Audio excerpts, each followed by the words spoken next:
Hello and welcome to the United Stand. I think we're live. We had a few problems. I think we're live. And if we are live, then I'm very happy and I'm very welcome. And the other stream didn't work. So we're just hopefully getting this up and running. And let's see if it will work.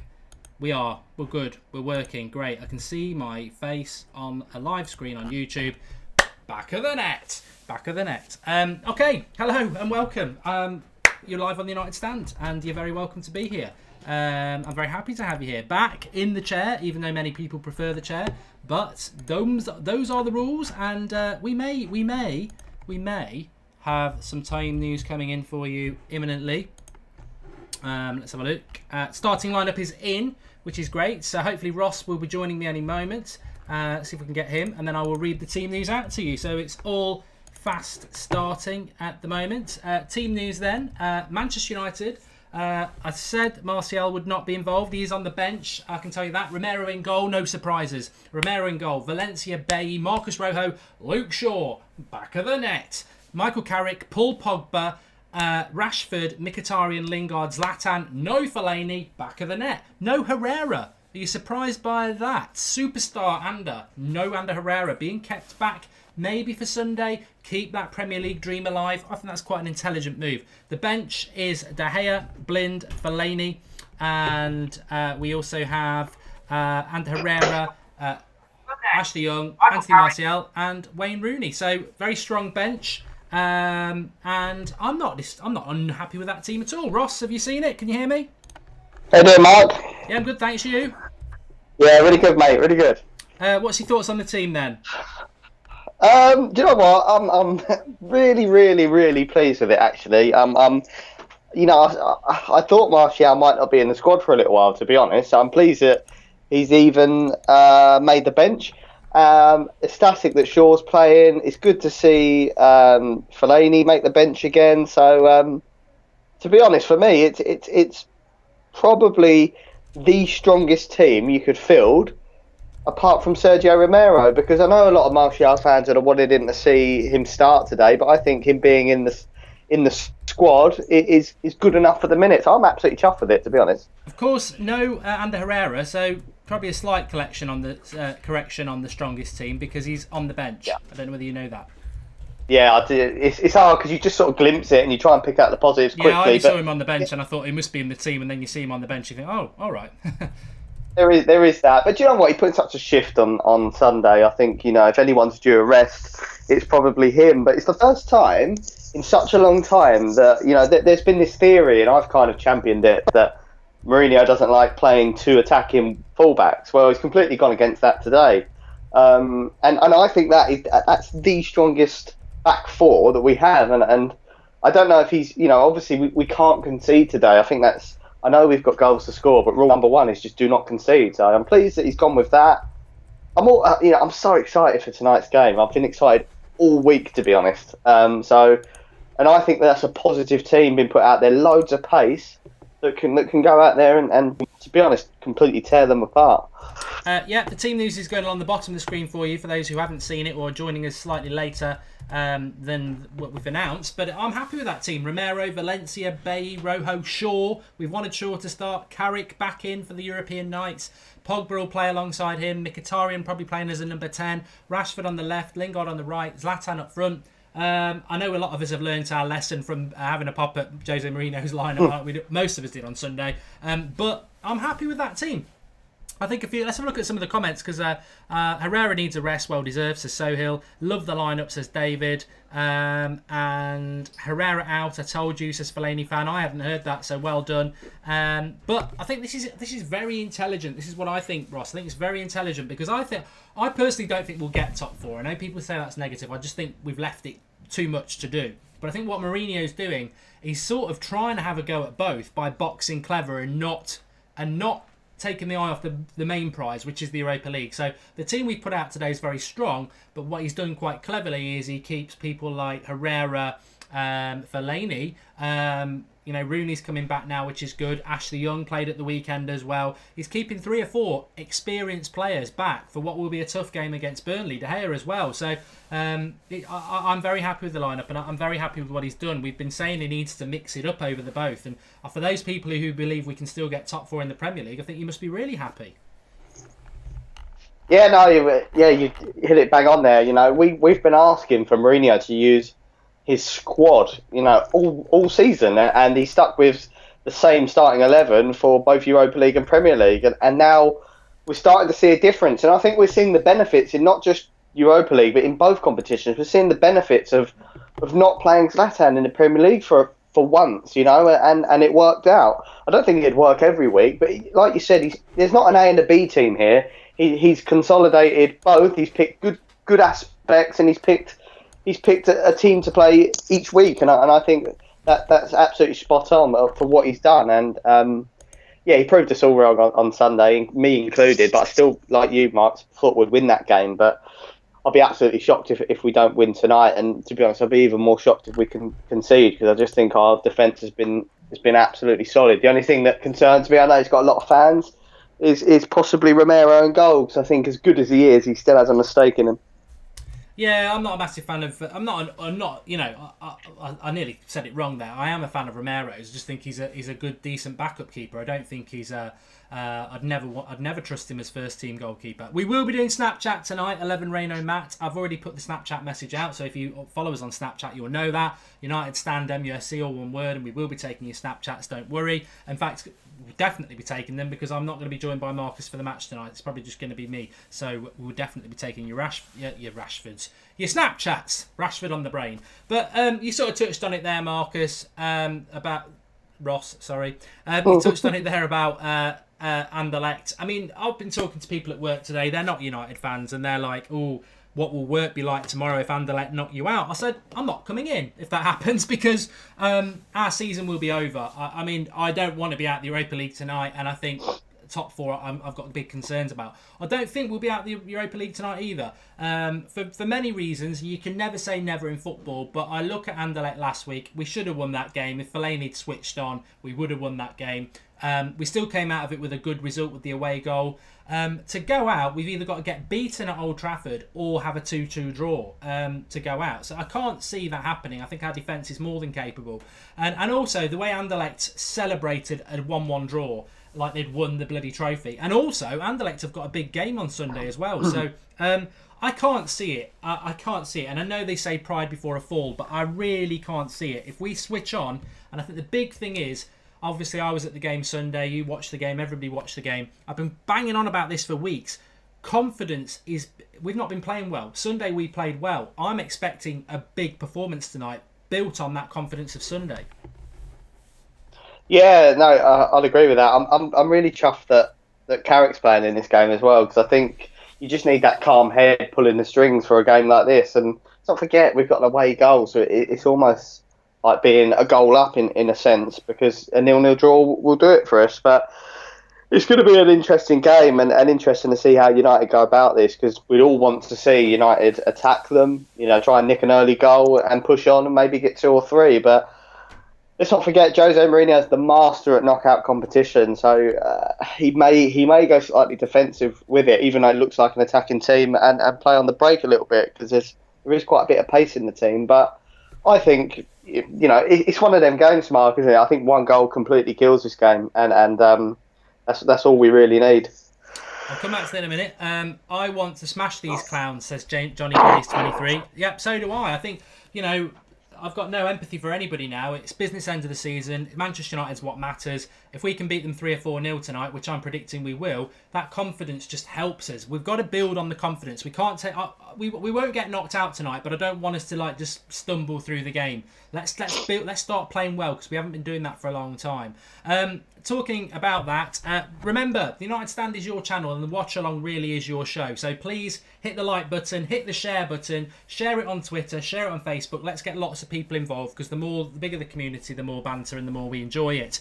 But before we go to that, I obviously started. I don't know whether you've got a bet on tonight, Ross, which is good because I like it when you're on, when we have a little bit of bets. We're going to be talking about Juan Mata leaving Manchester United and Michael Keane potentially coming back, which I really want to talk to Ross about because I know he's got a different view to me. But first of all, I started the £10 to £100 challenge last week. And I said bet that we'll beat United, that United will beat Chelsea. And I don't think many people got on the challenge because they didn't believe it would happen. It did. I was right, and I even got the score right. But out of fairness, I am going to start the £10 to £100 challenge again because I think it's a great thing to start. It's a great thing to get involved with collectively as a community. So we're going to start it again tonight, £10 to £100. You start off with a tenner, you put your bet down, and we'll get it up to £100. So my bet tonight is in the video description.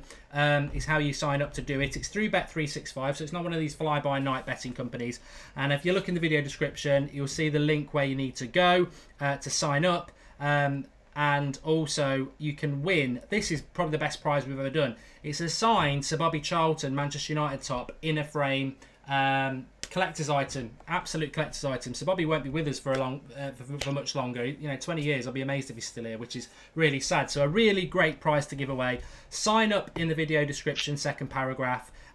Once you've signed up, I'm going to show you what you need to do. So once you've signed up, you'll be on the Bet365 page like this. You go down the left and you go to soccer. You click soccer. You go to Europa League matches, which are on Thursday matches there. You click on Manchester United versus Anderlecht. I always knock it down from fractional up in the top down to decimal there. And what we're going for, my tip for tonight is go down, half-time, full-time, 1.72, Manchester United. That means Manchester United will be winning at half-time and at full-time. They haven't got to win both halves. They'll be winning at half-time and full-time. Put your bet on, put your tenner on. That'll get us up to £17.20 tonight, and we're steadily on the track. So get onto that. Links in the video description. That's the bet. Half-time, full-time, Manchester United to be winning. Confident with that, Ross, or do you fancy something else? No, I'd definitely go for that, mate. I think that's an absolute banker, to be honest. The only other thing that I'd probably lump on is Zlatan to score at any time, but yeah, that was actually, just jumping in and being rude. That was, yeah. If you don't fancy half-time, full-time, and you want to do a slightly different bet, we always give a backup bet. I agree with Ross because that was very close. Zlatan will score tonight. I can almost see Zlatan to score any time. It's probably slightly better than that. The odds are lower, but I'm confident our one will come in as well. But yeah, Zlatan to score any time. It's got to be a banker, Ross. You still there? Yeah, yeah. Like I say, yeah, I'm still there. Mark, I'm just going to call you back because I'm having issues. Yeah, no worries. Okay.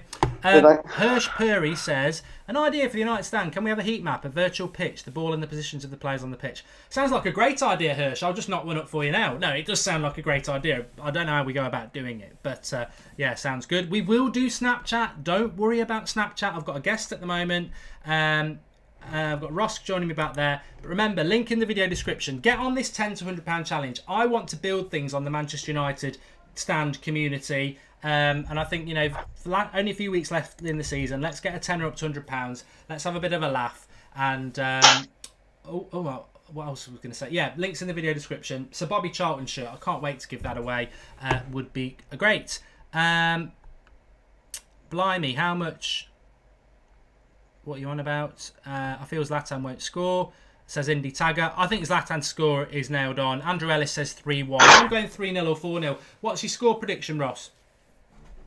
Yeah, I've been predicting 3-0 quite a lot recently, and it hasn't come in really. So I'm going to stick with it, and I'm going to say 3-0 for tonight. And again, I have got a couple of quid on that as well.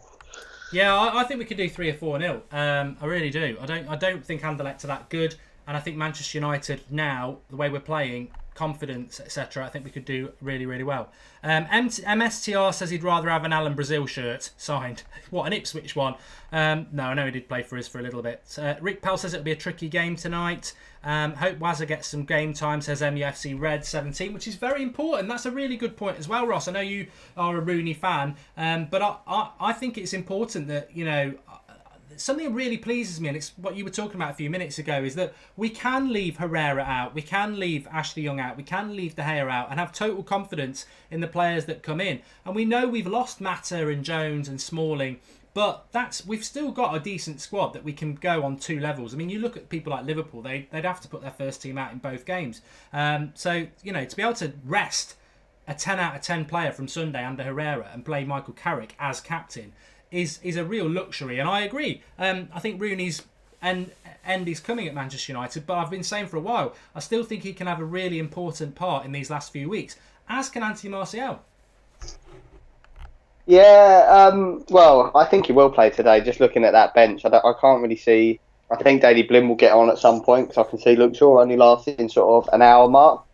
But if you ask me who I'd rather see, I am a big Rooney fan, but if you ask me who I'd rather see subbed on today, Martial or Rooney, it'd be Martial all day long because, same as you, I think Rooney's time's coming to an end at United, and I'd rather... Look, I know he can do a job for us, but I'd just rather see the players that I know are going to be about next season, and I'd rather see more of Martial. I'd rather see more of Lingard than Rooney this season because I know he's going to be here next season. So that's kind of where I'm at with it. Again, I appreciate what Rooney's done for this club, and I think he's a fantastic footballer, and I hope that he carries on in his career and does great things. I'm just getting just a little bit tired and bored of the Rooney situation, to be honest, and quite enjoyed it when he was injured and we didn't have to talk about him, but obviously he is back and he's straight back in the squad today. He'll probably make a little bit of a difference in the chase for top 4 if we get it, but I'd rather see sort of Rashford, Mkhitaryan, and players like Martial and even to a point Ashley Young, who I still think might be here next season.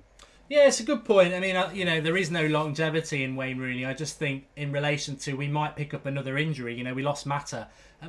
I'll be amazed if we don't lose somebody else, and hopefully it's not someone like Mkhitaryan or Zlatan or Pogba or Herrera.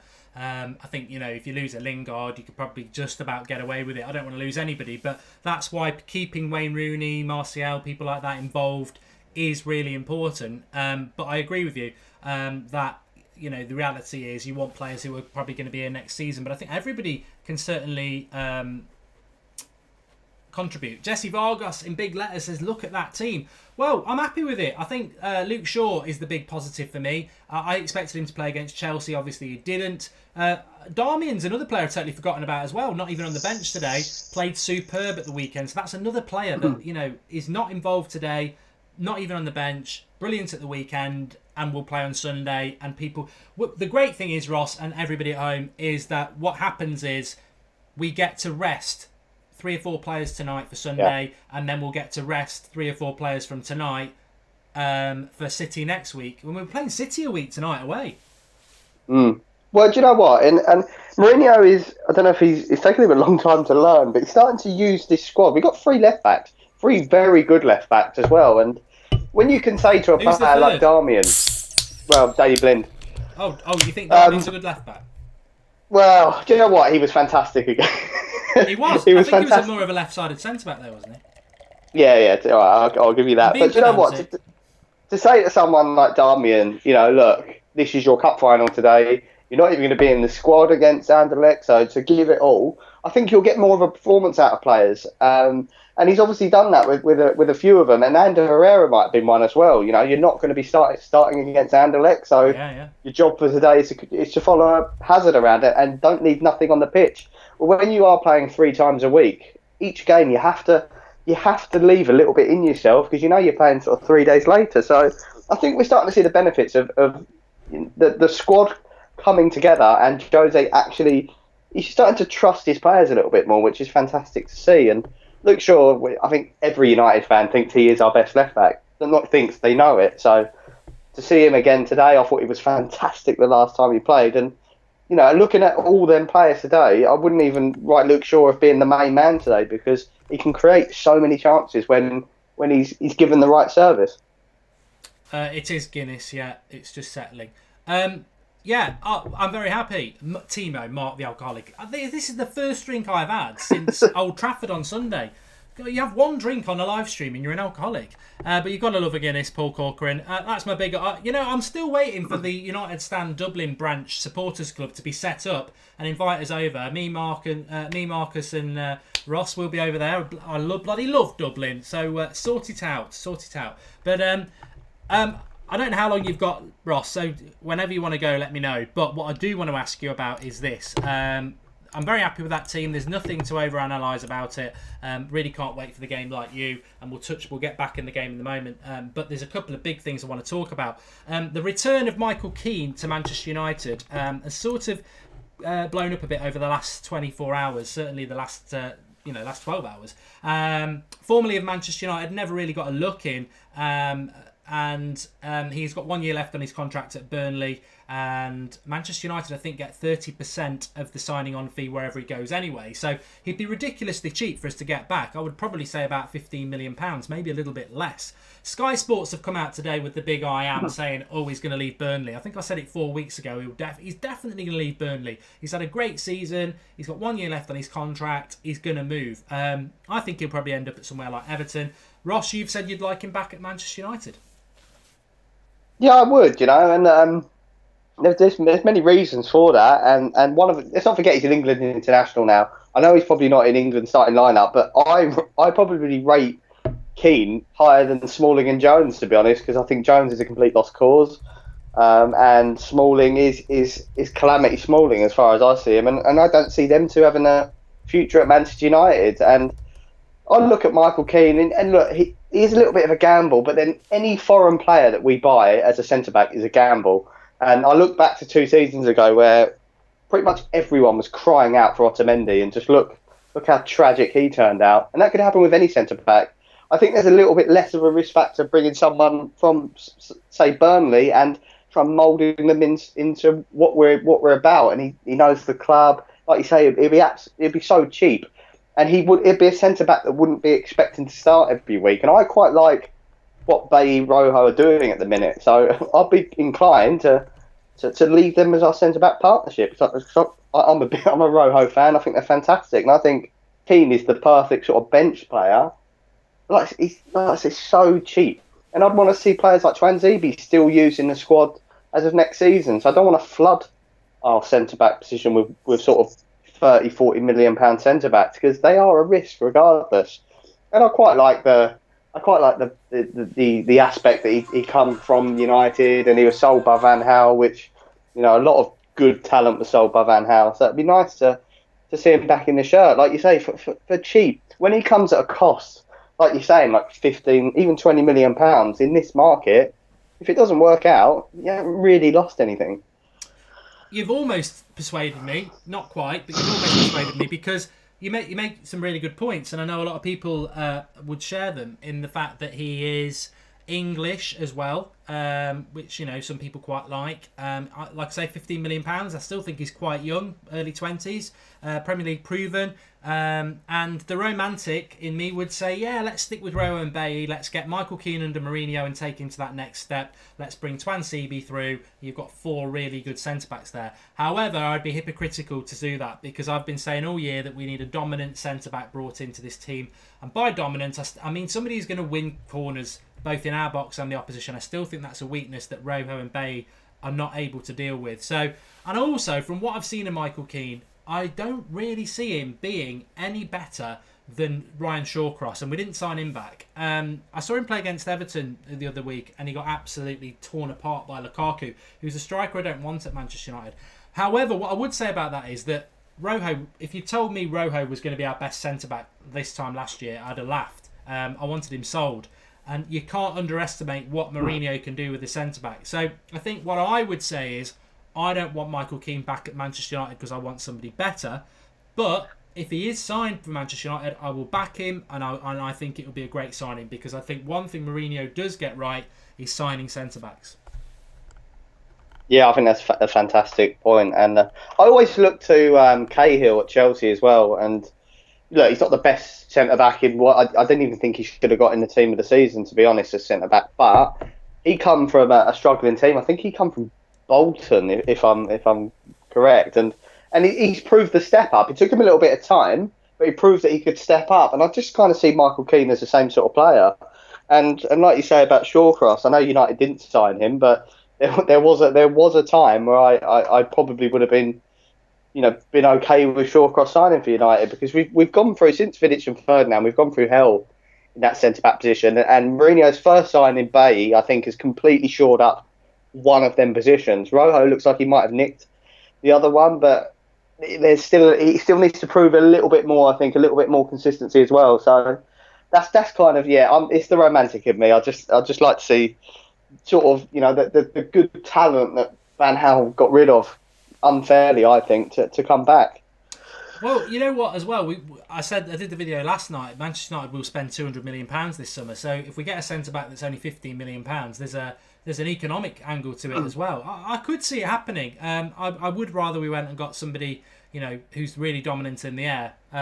But that doesn't mean we wouldn't get Michael Keane as well. Darth Vader says Koulibaly is quality. He is. Napoli centre back, and Coco Cole says Herrera's on the bench because Hazard doesn't play for Anderlecht. Very good.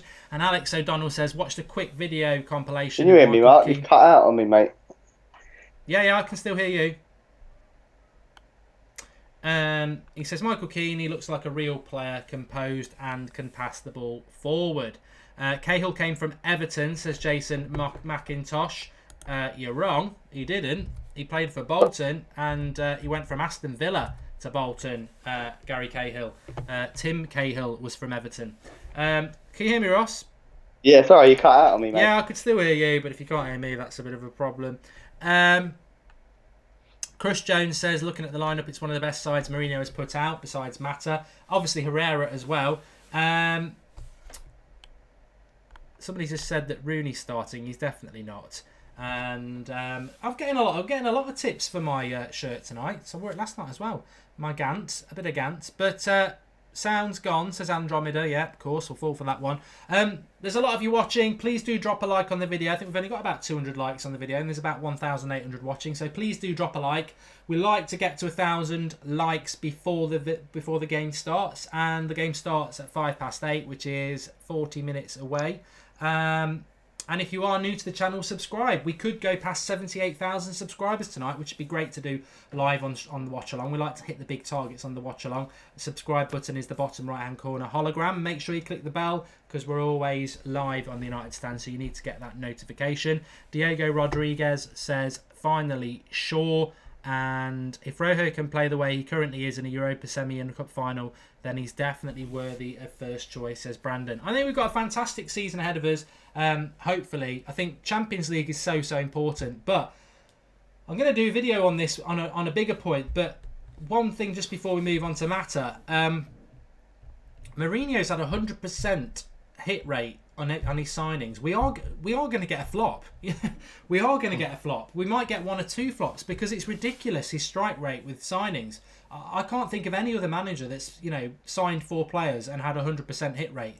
If you've got an 80% hit rate out of signings, it's normally quite good, Ross. So by laws of percentages, we're surely going to sign a couple of duds anyway. Yeah, but I cannot wait for this summer. I mean, I followed United Stand and the transfers last summer, and when it was all coming out, it was so exciting. And that was like they say, his first bite at the cherry, if you will. So he's got another go at it, and he's been scouting, and he's had scouts pretty much all season looking for who he wants to sign this summer, and he obviously didn't want to go anywhere near him in January. I think Mourinho will have his 4 or 5. I think it'll be 4 signings. He'll already know who they are. He's probably got backups to the main men. So if he doesn't sign Griezmann, he'll maybe go after a Aubameyang or someone. But he'll know who they are, and I think it's going to be a great summer. Finding out who it is. But I don't think he will have a dud. Just based on the fact that he's seen the squad, and I think Manchester United will give him the facilities to go big this summer, and buy Griezmann and potentially Mbappe. If he wants that, or if they are open to transfers. So I think it's going to be so exciting, and I cannot wait. But we're on the Watchalong versus Anderlecht, and we have to get by them first, because if we don't get into Champions League, I think Mourinho's backups wouldn't even be an option. We'll have to look to his sort of 3rd and 4th choices. Yeah, somebody said that to me today. Said, "Can you do a video on what happens if we don't get the Champions League?" I could. I don't really want to because it's negative, and maybe I and many fans are putting all our eggs in one basket that we will get it, because I said this last night. If we don't get Champions League, regardless of who we sign this summer, it will be a very disappointing summer because I don't want to be in this tournament again. I think it's been a great novelty. I've really enjoyed it more than I thought I would, but I don't want to be back in it because, well, you know, to fail at this stage would just be psychologically gutting. But that brings me on to a point. I mean, if you know, I don't think it's arrogant to say we're going to beat Anderlecht, because if we don't beat Anderlecht, then the rants and the breakdowns and whatever, Arsenal Fan TV may as well bust themselves up for the night because it'll just go off big time. It would be a disaster to not win tonight. So if we do win tonight, looking at the other games, and we will keep you up to date with them because they're all kicking off at the same time. Obviously got Lyon in Turkey against Besiktas. It'll probably go off like a bottle of pop over there, but Lyon 2-1 up. But Besiktas got the away goal. Schalke home to Ajax, but they're 2-0 down. And then the other game is Celta Vigo away to Genk, and it's Celta Vigo 3-2 up. So all games are in the balance, apart from ours. I think we should get through out of those. But out of those teams, personally, I mean, who would you want? I mean, I'm hoping Genk are going to knock Celta Vigo out, and out of Lyon and Besiktas, I don't know, because I wouldn't mind Besiktas in the final in Stockholm, but I wouldn't want to go to Turkey over 2 legs. And who else? Schalke or Ajax? Ajax could be a really good team. So, I don't know. What's your thoughts, Ross? Yeah, do you know what? I think if we didn't win this tournament, regardless of who's left in it, it would be an absolute travesty. But and I know you said it has excited me a little bit, this tournament, but it's only really started exciting me as of tonight, to be honest. Because before that, it's been pretty boring, and I'm still so jealous looking at, you know, teams like last night. And I was watching the Standard of Football, thinking, you know, even where Manchester United are at now, we'd still give, you know, we wouldn't win the Champions League, we'd be far from it, but we'd still give these teams a good game. So to not get it would be devastating. It'd probably be one of the worst things that's happened to me as a fan since we signed David Moyes. So, like you say, you've got to beat what's in front of you, and we've got to beat Anderlecht first, and I think I'd rather have Lyon in the next round. I think we're better off beating them over 2 legs. And at anyone we get in the final over 1 game, I'll always, you know, back United to win this competition. Yeah, I hope we would. And to be honest, if we are in Stockholm at the end of May, I'm seriously thinking of going all out to try and go there, because we've never won this tournament, and it would be, you know, European Cup final, and the excitement of that would be great, and we would get to play the Champions League winners, wouldn't we, in August, in that thing they do in Monaco every year. So Christopher Quinleven has put his bet on for tonight, and he's emailed me the bet slip. Remember to screenshot your bet slip and email it to the email in the video description if you want to be in the draw for Sir Bobby Charlton's shirt. Let me just tell you, with the Wayne Rooney shirt, there was only, I think it was 75 people who entered, so 1 in 75 chance to win a collector's item. Video description, get involved, and the bet, which I'll come back to you in a few minutes' time. We can revisit that. But very excited, and I think the semi-final is something maybe we can talk about a little bit in the second half when this game is well and truly comfortable and we can see what's going on in the other games. What time you got to go, Ross? Just before kick-off, mate. All right, okay. Let's talk about this then. We're sort of, there's a lot going on at the moment, so I want to sort of skip in between the game, which we've talked about the team. We're very happy. We've talked about Michael Keane. If you know about Man United stand, the summer, I can't wait for it. We go big time on the summer and the transfers. Got lots of big things planned. I know a lot about transfers, as people will know. I'm not being arrogant, I do, and a lot of you do as well. So really excited about that. But we've got to get Champions League football, because I'll be so annoyed if this summer we're buying players with no Champions League football again. We've done that. Let's get it right. Let's get in the Champions League. But I ridiculed the Metro this morning. In fact, I unfollowed them and blocked them. It's about time. Because they tweeted out this morning that a source within the club has told them that Juan Mata will be sold this summer. And I just think it's absolute nonsense that we may have seen Juan Mata play his last game for Manchester United already, considering he probably won't play again this season. Do you think there's anything in Juan Mata going, Ross? I mean, I've got to try and take my love for Mata out of this, because it could happen, but I think it would be madness. Do you know what? It was actually yesterday I was having a little think about Juan Mata and thinking about where, because when we look at United next season, we look at all the signings, we look at our potential lineup.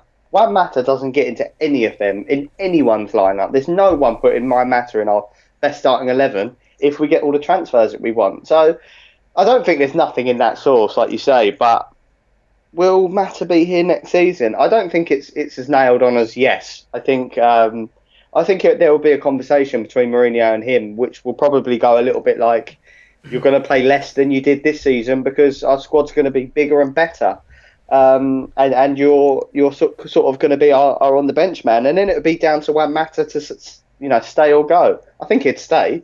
I think Mata likes to prove himself, and I actually think he's happy at United. He's got a lot of friends here as well, and especially if De Gea stays, I think Mata will as well. But I think he won't feature half as much as he had this season, because I'd like to think we'd strengthen quite a lot in that sort of attacking wing position. So I'm a little bit on the fence with it, to be honest. I don't want him to go. I'm passionate about the fact that I don't want him to go. The way I think about it is, if Zlatan goes, if Rooney goes, we replace him with Griezmann. If Zlatan goes, we replace him with a striker. If Pereira comes back and is given a chance, whose place is he taking? We're talking about. I can see where you're coming from. There might just be very limited chances for him. But the thing about Mata is, I think actually over this season he's probably been one of our most consistent performers, and I don't really see the justification in letting him go. Gaming with Reese says Mata is leaving, and GRG says Mata is a poor man's Hazard. Well, he is very close to Ander Herrera, so I see what the connection is between Hazard there. I hope Adnan Januzaj moves on as well, says Tyrone Williams, 100%. We've got to get rid of him. He's a total waste of time, waste of a shirt. If Mata went and Januzaj goes, that would be bloody ridiculous. PFA Team of the Year, says MST Hallam 99. Very quickly, Ross, I take it you saw it. De Gea got in. Fullbacks were Kyle Walker and Danny Rose. Centre-backs, Cahill and... it was the Chelsea centre-backs. I think it was David Luiz. Kante, Ali, midfield 2. Mane on one side, Hazard on the other. Kane, Lukaku up front. My issue was Valencia is streaks ahead of Harry Kane. Kyle Walker. Yeah, exactly the same. Do you know what? I saw quite a big Manchester United YouTube channel was tweeting out that they thought Herrera should have got in there, which I thought was absolutely crazy. Valencia all day over Kyle Walker. The only other player that I would have put in there is probably Dembele from Tottenham. So I actually think he's one of their best players, and I'd almost put him in ahead of Dele Alli. I think Ali gets all the limelight by scoring all these goals, but without Dembele, that team is absolutely nothing. So that's the. I'd have probably changed the formation and put Ali and Dembele in it together. To be honest, I think they've been a driving force for Tottenham, and that's it. The rest of it kind of picked itself. To be honest.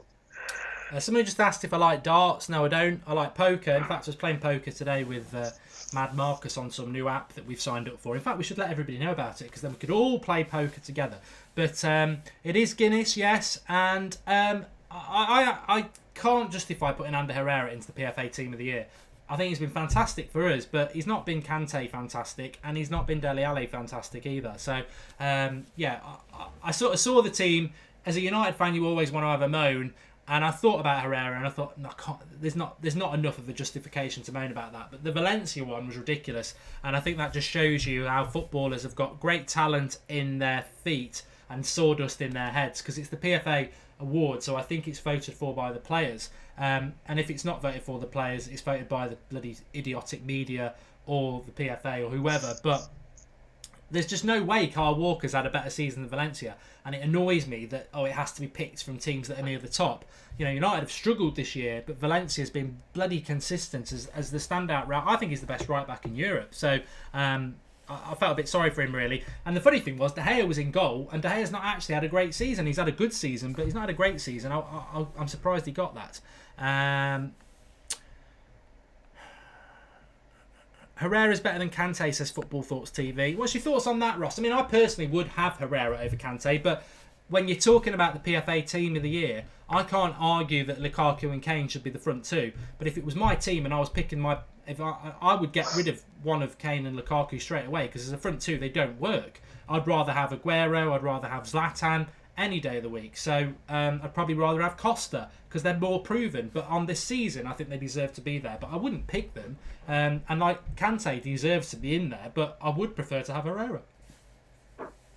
Yeah, I don't know if it's our sort of Man United hats on, but I'm exactly the same. I'd rather have, and I think Sunday was a testament to, I kept saying it on the watch-along last Sunday, Mark. You got heavily trolled for the last sort of tweet that you put out the last time we played Chelsea, saying Herrera's going to prove himself better than Kante this game. He ended up getting sent off. I think the tweet was justified last weekend, and it proved that he could almost do, he could do Kante's job just as good as Kante, but he gets an assist and he scores a goal as well. He was phenomenal last weekend, and if we get that Herrera more consistently, which he can do all day, and Herrera, so yeah, I'd agree with you on that. I'll tell you what, I haven't been to United this season or last season, and the reason for that is because of what I'm sat doing now. People don't seem to get why I don't go to games as much, and that is the simple reason. And I will go more now because I know that people like Ross and Marcus can step in and do the watch-alongs fantastically well, so it frees me up to do that. But I felt so privileged on Sunday to be actually at the game and see a performance that it wasn't just because I was there, because that performance by Herrera is the best performance I've seen of a Manchester United player this season. It was flawless. It was absolutely 10 on 10. And I don't give 10 on 10 to anybody. It was absolutely brilliant. Not only did he man-to-man mark arguably the player of the year, but he got away from him at key moments to score a goal and set up a goal. It was beyond perfection. It was an absolutely superb performance. And I think that, in a nutshell, is why I would take Herrera over Kante, because Kante is a fantastic player, but Kante can't do the get away from your man and play that killer pass or that shot. Kante's not that sort of player. I know he skipped through our defence and scored a goal in the 4-0 win, but I could have skipped through our defence in that game. We were awful. And Herrera just gets Manchester United, and maybe Kante would as well, but we've already got Herrera. He gets Manchester United. He's a cult hero. Well, he's more than that now. So I love Herrera. I want him to stay. He's worth any money, and that is one of the best performances I've seen. And I felt really privileged, like I say, to see it, because it was just perfect. Absolute perfection. Yeah, I'll disagree with everything you said there. And I don't know, he was the same when he played for Atletico Bilbao. He was just passionate, and he tried his utmost best, and he's exactly the same at United. And I almost think that few seasons, or the 2 seasons under Van Gaal, where he wasn't really playing him, obviously frustrated the hell out of him, but he never moaned once, and he always just tried his best. And I think that's where the love for him grew, because you almost love a player that doesn't moan about sort of being what I think unfairly benched all the time, which is probably why United fans have sort of clung on to Shaw and Martial this season in the same light. So yeah, he's fantastic. I'm jealous that you were at that game, Mark, to be honest, because it must have been phenomenal to watch and see that. It was. And John Hammond has made a good point. He says, if any of you have been watching Pereira at Granada this season like I have, he's been a beast. Now, I haven't seen him as many times as I would like to. Probably only seen about 3 games on the telly. But he has had a great season. He is a Manchester United player. And this is the thing. If he comes back, I can't see why. I'll be gutted. I'll be gutted if we sold Martial this summer. But if we got rid of Pereira and didn't give him a chance, it's a big mistake. I think he is potentially one of the best players in the midfield in Europe over the next 10 years. And we've got to give him a chance. And then you add into what we've got. I think Pogba will be better this season, next season, for what he's done this year. I mean, I've heard Arsenal fans saying today that he's in the flop of the season 11.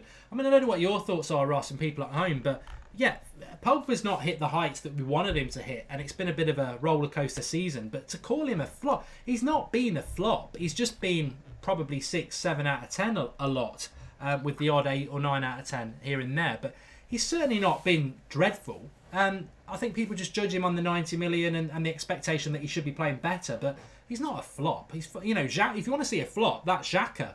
Pogba's not a flop. Exactly. Yeah, and that's it. They have the biggest flop of the season, Xhaka. I was even, I forgot what I was watching. It might have even been Monday Night Football, where they were calling him like the worst footballer that Arsenal probably ever signed. I mean, he's crap. So yeah, there's that jealousy, and it's the jealousy that Arsenal could never sign a Paul Pogba because the club won't allow him to do it. So yeah, just pure jealousy. Yeah, look, he's had his first season. It's been rocky. but I think he's improved Manchester United, and I think would be in a lot worse a position than we are if we didn't have him. So I think he's made a difference this season. He could make so much more of a difference. I think a lot of that's due to, us. We've changed our formation about 4 or 5 times this season to try and accommodate him for one, and I think we're slowly getting round that. Add the people in the summer. I think we'll see a different Paul Pogba next year. Flop of the season. That's just ridiculous, Arsenal fans, and their jealousy, to be honest. Breach69 sums it up perfectly. He says Pogba's not been great, but far from a flop. Few people asking about the team news. It does go along the bottom of the screen where it says news, and it is Romero, Valencia, Rojo, Bailly, Luke Shaw, Carrick, Pogba, Mkhitaryan, Lingard, Rashford, Zlatan. I can't see a problem with that team. I can't see a flaw with it. Very, very happy with it. But then on the bench, we're starting to use the squad now. No Darmian on the bench, so he's totally rested after a good Sunday. De Gea on the bench. Blind on the bench. Fellaini and Herrera on the bench. Martial on the bench. Ashley Young on the bench. Rooney on the bench. A strong bench as well. So very excited by this game. We've spoke about a lot of things, and it's been really good to build up to it. But it's not, I'm still very, very excited about this game. Please drop a like on the video. A few of you have been asking about the bet, so I'll tell you how that works. Link is in the video description. It's a sign up. You sign up. It's a £10 to £100 challenge that we're starting tonight. I did start it last week, but none of you backed me that we'd beat Chelsea. So out of fairness, I've started it again and took my winnings from that. It's a £10 to £100 challenge. So you put a tenner on, we'll end up with £100 at the end of it. Bet one. If you go to the link in the video description to sign up, it's with Bet365. Obviously, they're a credible company. Get to Bet365 page. Click on soccer. Go to Thursday matches. Go to Manchester United versus Anderlecht. I always change it to decimal instead of fractional there. But the tip for tonight, Ross thinks Zlatan to score at any time, which I'll have a look what the odds are on that. But that's our one. Half-time, full-time, Manchester United. So Manchester United will be winning at half-time and full-time, 1.72. Bet one, put the tenner on, £17.20, and then we roll it on to the next game. So that's your bet. Link in the video description. Once you've put your bet on, screenshot it on your phone and email it to the email that is in the video description as well, unitedstandprizes@gmail.com, and you go in the draw to win a fantastic prize, which is Sir Bobby Charlton's signed shirt framed, a total collector's item. So get involved for a bit of fun, and also make sure you send us that screenshot as well. And let me just see if I can find out goal scorers. Zlatan anytime. There it is. Look, 1.50. So a tenner, you get a fiver. You get your tenner back and a fiver. So there's value in it, and I do think he'll score. I really do. But make sure you get on that. Bet two will obviously be on Sunday against Burnley, and we'll roll it over until we get up to £100. Bit of fun. Anything else you wanted to talk about, Ross, before I go back to the game? Not really. Just about the overall excitement that I've had for this game. I don't think I was excited for the Chelsea game, and I'm more excited for this game. And if we win this today, I think this will become, for me, not just like sort of saying it's the priority, but it will become the more exciting thing to watch, because Chelsea was exciting, but apart from that, sort of United Burnley, I don't think it's going to carry the same excitement as a potential semi-final in this competition, because it's the time when we're actually playing, apart from Anderlecht, who I think are good, but they're not great, but it's just starting to get to the point where we're starting to play quality teams in this tournament. So, yeah, just looking forward to it, to be honest. I love European football. I do. As much as I hate England, and I know a lot of people know I don't like England, I used to really be a big fan of England, Italia 90, Euro 96. Loved it, and I lost love for England because of the way the FA treat fans and the club, and they're more about making money than putting a successful team out. Playing Gerrard and Lampard as a central midfield pairing with Scholes on the left was just ridiculous. A proper manager would have benched two of them and played one of them and stuck a Carrick or a Butt to shield them. But we didn't. We wanted to put all the players out there. That's why we never won anything. But I always used to look forward to the summer tournaments, and I still do, because I like summer sort of football. When it gets to this time of the year, it's exciting, and that sort of ties in with the latter stages of the European tournaments. We've never been this far in the Europa League before. It is exciting. I know it's not the Champions League, but I watched that last night and I was getting excited about that. But this is Manchester United. into a semi-final, hopefully, of the Europa League, but potentially a European final. Really excited by it, and it's a gamble. It is a gamble. I'd much rather I'd like us to be in the top 4 comfortably, and knowing that we're going to get Champions League football. But to be honest, I think anybody, and I'll ask you as Ross as well, if the choice is top 4, or even if the choice is 2nd, 3rd, or 4th, or 5th and win the Europa League, you're going to want the trophy, even though it's a gamble. Yeah, definitely. And looking at it, if we do, say we win the Europa League. Just saying, and regardless of where we finish in the Premier League, Europa League and Carling Cup this season, it's 2 trophies. I consider that an overriding success. That's Mourinho's first season at Manchester United. I think scraping top 4, not winning the Europa League, would be classed as I wouldn't class it as a success, to be honest. I'd class that as bare minimum. So 2 trophies is what I want to see, and I think, given all the stick we were getting when our form dropped sort of around just after Christmas time, I think it would be a big middle finger to all the rival fans, to be honest, and Champions League football, which is what we want, and it'll make the summer so much more exciting for the players that we'll be linked with, and that will be absolutely everyone. I've just for those who watched the watch along with Ross and Marcus and Xander on Sunday, you'll know that I wasn't here and the chair was here, and he had little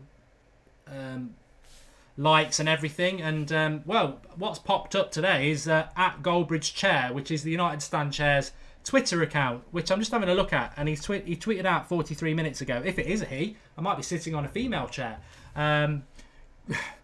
God Almighty at Mark Goldbridge, get off me so I can have my say. That's from the chair. You can follow him at Goldbridge Chair. It actually genuinely is sod all to do with me. I don't know who's behind it, but fair play for the creativity.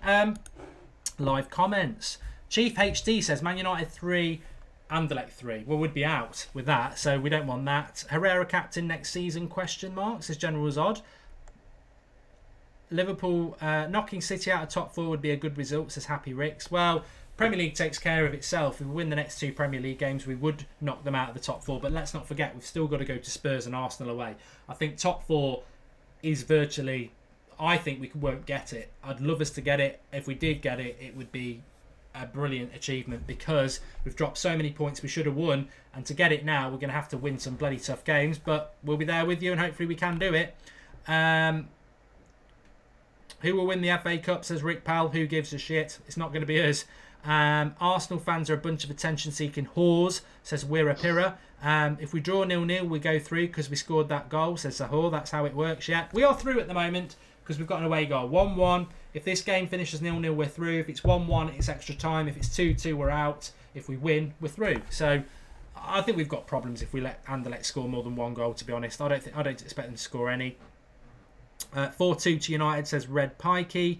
And Mark, did you even underestimate Herrera, where he would dominate Hazard to such an extent, says Kenneth O'Donnell. Well, I don't mind going back to Herrera for a minute, because it was the perfect performance.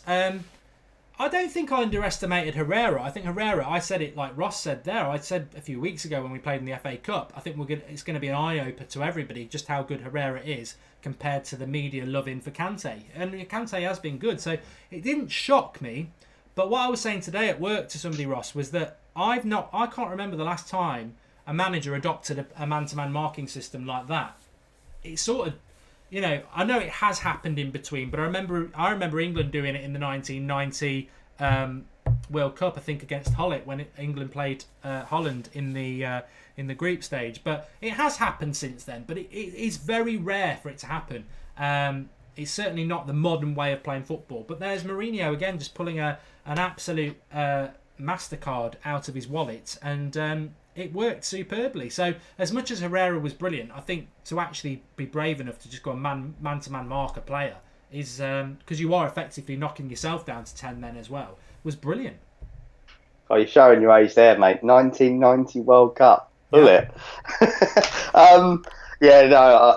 I've seen players try to do the man marking in midfield, but once a player goes so far out of their position, they tend to just leave them alone and kind of, go a little bit zonal. But Herrera there's some great vines, well, they're not vines anymore, but some great short clips on Twitter of Herrera just sort of following him around, whenever he went on the pitch. And it was fantastic because if you look at Chelsea this season, they, like Mourinho was saying, they set up very defensively and they look to flair players like Hazard to create something out of nothing. So if you nullified him, I think Mourinho's thought was, if you nullify Hazard, then where's the creativity coming from? And it worked to a T. I don't think it'd work in other games. I think that was Chelsea specific, and I wouldn't want that of Herrera because I think he's got more of his game than chasing a player down for 90 minutes. But for that game, I think it was, it's been said a lot. Absolute tactical masterclass from Mourinho. So, and you know what, we could see things like this, in the Tottenham game because we all know that they've got. If it was me, it'd be someone like Christian Eriksen to man mark because he tends to create most of their chances. So it's a good thing to have in your back pocket when you're playing teams like that and you're an underdog in a game. Henry Townsend says it's not hard to man mark a player. Even I can do that. I think you did give it a misservice, really, Henry, to be honest, because I think Ross hits the nail on the head there. You can't do it every game, and the reality is nobody does it. So Mourinho will have stunned Conte anyway with the lineup because it stunned the United fans. To then have a man-to-man marker, he would not have been expecting that. And it did. I mean, Chelsea, it wasn't a coincidence that Herrera man-to-man marked Hazard and then Chelsea created nothing. It absolutely killed their creative and they couldn't respond to it. They tried to get Fabregas on in the second half, but they were beaten. Tyrone says Herrera cannot get into Spain's first team. Kante is a first teamer for France, so Kante is better. Michael Carrick can't get in the England team, and Scott Parker and Henderson get picked ahead of him. Doesn't mean they're better than him. So international football, sod off, it's shit. Is it Carrick's last season? Says Matt Grease. I would have thought so, Ross. Yeah, definitely. I think the testimonial will be his big farewell. Yeah, I would have thought so as well. 8:05 is the kickoff. He's obviously got his testimonial in June. I wish I could go to that because Carrick's been one of my favourite players, but I don't think I'm going to be able to do it, unfortunately. Timing is just going to be a bit bad for me. But if Real Madrid get knocked out of the Champions League before the final, which is probably unlikely now, then Ronaldo would probably play. So if you are going, but I don't think he will. I think Real Madrid probably will get to the final. The draw is probably tomorrow. Banging the table. People don't like it when I do that. Let's take some of your Snapchats. I did promise to do that, so let's take some of those. Oh God, don't know what I've done there. Didn't want to do that. Don't want to do that. There we go. And you can follow us on Snapchat. It's United Stand MUFC, which is all one word. And Anthony Benjamin says, looks like he's having a curry. Let's go, he says. Robo Tink 123. Hi Mark, liking the stream. I think we drew 1-1 against Rostov. We could do it against Anderlecht again. We could win. And score prediction, what do you think? I'm going 3-0, Robot Tink. Scott. Hey Mark, if you were going to pick our strongest lineup right now, what would it be? I'll throw you that one, Ross. Apart the team today, what changes would make it your strongest Manchester United lineup? Going with the injuries that we have and what's available for selection, I'd probably pick the exact same team that we've put out today, but just change David De Gea, obviously, and I'd obviously get Ander Herrera in there as well, and I'd probably leave it as is, to be honest, given the form that they're in. I think in form, Martial will go in ahead of Lingard straight away, but I just think at the minute, Lingard's doing more for the team, and his movement's creating more opportunities for us. So at the minute, I'd say De Gea and Herrera go in, and pretty much we're seeing our strongest tonight. Yeah, I'd agree with that. I think Carrick comes out for Herrera, De Gea goes in for Romero, and I'm a big Martial fan, so I would take Lingard out and put Martial in and move Rashford to the right. But Dave says, Blake is a disgusting green to scrawny little rat that can go down. Okay. Amizah? I think Jose finally started preferring Shaw over Blind, which is a progress in its own way. He's happy that we're using Shaw over Blind. Beth Parker. Who would you like next season as captain, and also who do you prefer now as captain? Ross, do you want to answer that one? Who would you prefer next season as captain, and who would you prefer now? I think Herrera has, especially in that game on Sunday, has staked a massive claim for that captaincy. And given you know, do you know what? I'll just give it to him. I can't give any argument otherwise as to any other player. But as of now, when Carrick plays, it's Carrick. When Rooney plays, it's Rooney. If not, I'm on board with this whole switching it about, to be honest, because I think it's just given. I know he's not giving it to Herrera, but I think that's making Herrera stand out as a captain even more. The fact that he's not wearing the armband, to be honest. So I don't think it's making it, not worth what it's supposed to be. I just think it's giving every player a chance to stake a claim at it. But for me, Herrera all day. I've got to read this comment out because the timing of it is brilliant, and I love it when people try to give it the big one on the live comments. So Luke Rumbelow says, "Do you even go to games?" Yes, mate. I went on Sunday. And Ross, how many games have you been to this season? Been at 5 this season. Yeah. So there's your answer. And actually, what I would say, having been on Sunday, and Ross has been loads of times before, it doesn't make any bloody difference anyway. So if that's your arrogant little point that you're not a fan if you don't go to games, I went on Sunday. To be honest, there was massive parts that I missed about doing this and being able to watch it on the telly. So it doesn't make you a super fan if you go to games. Luke, you've made yourself look stupid there. David Hanna. I'd like to see Shaw finally get his chance in the first team and hope he can prove that he's worth the money we spent on him, and I'd like to see Mkhitaryan play in the number 10 role. Yeah, we've not really spoke about Mkhitaryan, but that's a good one. But a lot of people obviously happy that Luke Shaw's playing as well, which I am. Can't wait. Bex Howell? The rumours are true and Mata will leave in the summer, or do you think the papers are just making stuff up? We talked about Mata. Ross thinks there might be something in it. I'm hoping that there won't be. Meek? Blake is fucking Okay. I don't know who Blake... I don't know. It's got a problem with Blake, but we don't know who Blake is. We should just let it run, really, shouldn't we? Fire Dan. Will Anderlecht sit back or will they attack against us? That's a very good point, Ross. What do you think? Think they'll sit back, or do you think they'll come and have a go? I think they'll have a go. I think what we saw in the first leg, I think, was a very poor version of Anderlecht sit back and defend, and United created chances galore in that game. And I think Anderlecht are actually going to try and come at us a little bit, and I think that's the reason why I'd go with 3-0, because I think the more space you give, especially Mkhitaryan, who absolutely thrives in space, and Rashford, I just think that we'll blow him away. And to be honest, the way this game's going, I think United will score in the first 10 minutes. I really don't want to jinx that, but I just think that Mourinho will at some point, he will sit back in this game because he obviously doesn't want to concede, but I think he'll send the troops out there to just go out and blast them away for 10 minutes and early goal. And we'll sit back for a bit. Yeah, it's interesting because we obviously spoke about Ander Herrera a lot, but in the euphoria of a 10 out of 10 performance from Herrera at the weekend, it almost made us forget that Michael Carrick had a flawless performance away against Anderlecht as well. And we forgot about that. But he was brilliant against Anderlecht. So, I'm very excited to see Carrick playing as well. I'd agree with Ross. I think Anderlecht have got to come and have a go. What they might do is they might try what a lot of teams do as well, though. They might just think, let's sit back, stop Manchester United scoring, try and get a set piece or something like that. But I'd lean more to what Ross is saying there, because one goal for them doesn't put them through. 1-0 obviously does, but are we going to lose 1-0 at Old Trafford? I can't see that happening. So I think they've got to come and have a go. It's a difficult situation for them. I can't see it. I think we will, like I say, the bet for me is we'll be winning at half-time and we'll win at full-time as well. And I'm very, very confident. Do you know what? Just to jump in, Mark, I really want to see a performance today from Mkhitaryan because I think he's fantastic. But I just think over the past few weeks he's gone a little bit off the boil, and I don't know if that's a confidence thing. I assume it's not, but I'd like to see a good performance from him today and hopefully a goal.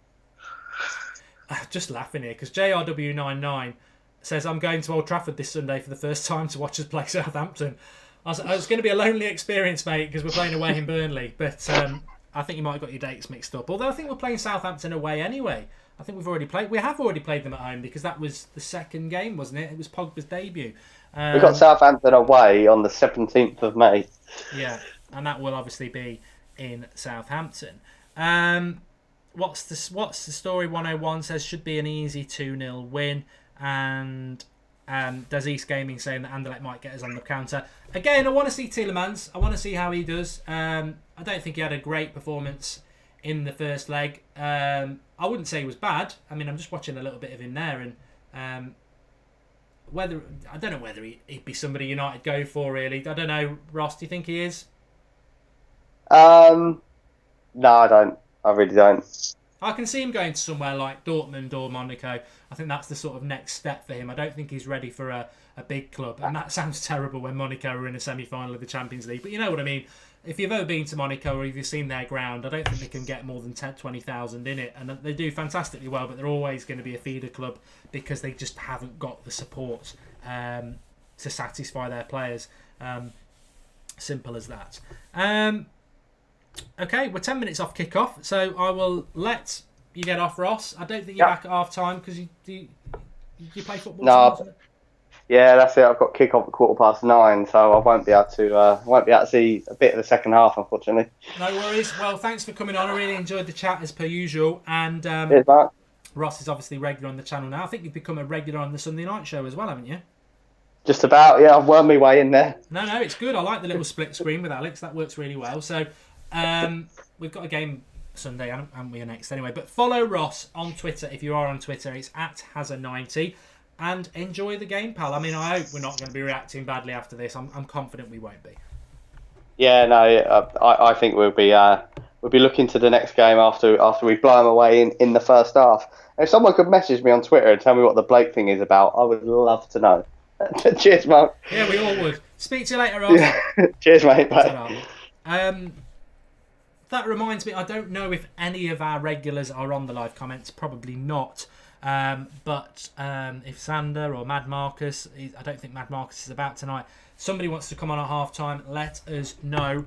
The Snapchat is United Stand MUFC. We are 9 minutes away from kickoff. It's just going to be me tonight, me and the live. I've done it before. On my own. Don't worry about it. I'll just really get involved with the live comments more than normal. Drop us a like on the video. Let's get to 1,000 likes ASAP because it will be me and thee tonight. But excited. I'm excited, Angie. I'm excited as well. Very excited. Shahab is pissed off. Let me have a read of it. He says, what pisses me off is that you're apparently not a true fan if you aren't from the area of the team or if you don't go to games. I still support and watch every game. Don't let the trolls bother you, Shahab. It's nonsense. It's the only way they can take a pop at you. Is to say, oh, you're not from Manchester. I mean, people are going to have opinions. If they want to believe that you've got to be from Manchester to be a real fan, let them have that belief. But it is absolutely nonsense.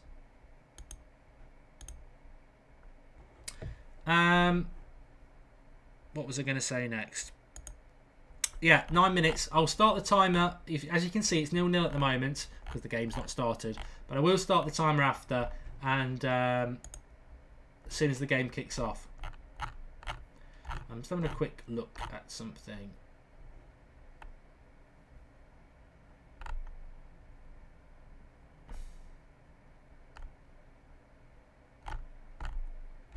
Right, let me come back to you.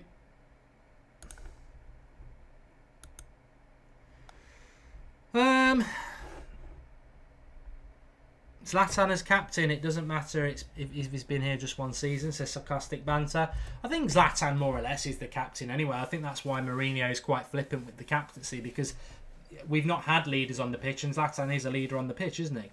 A few people mentioned Fernando Torres. I don't know why I would not want him at Manchester United because he played for Liverpool. That's as simply as it is.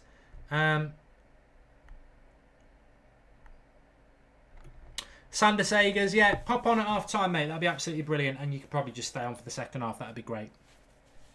Just Skype me. That'd be great. Mad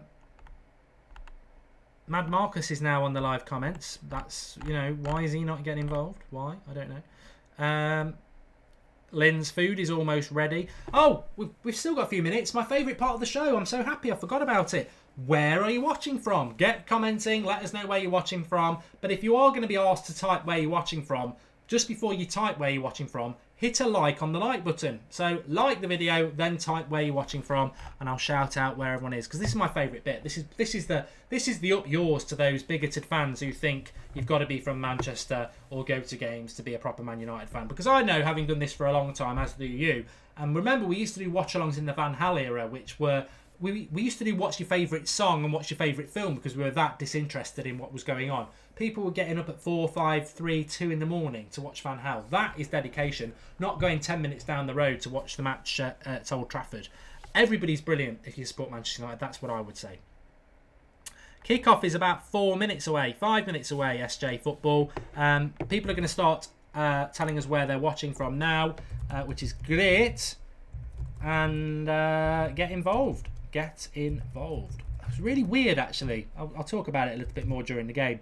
It was really weird on... I'm getting a bit of deja vu there. It was really weird watching Manchester United at Old Trafford on Sunday, because so many people are on their phones.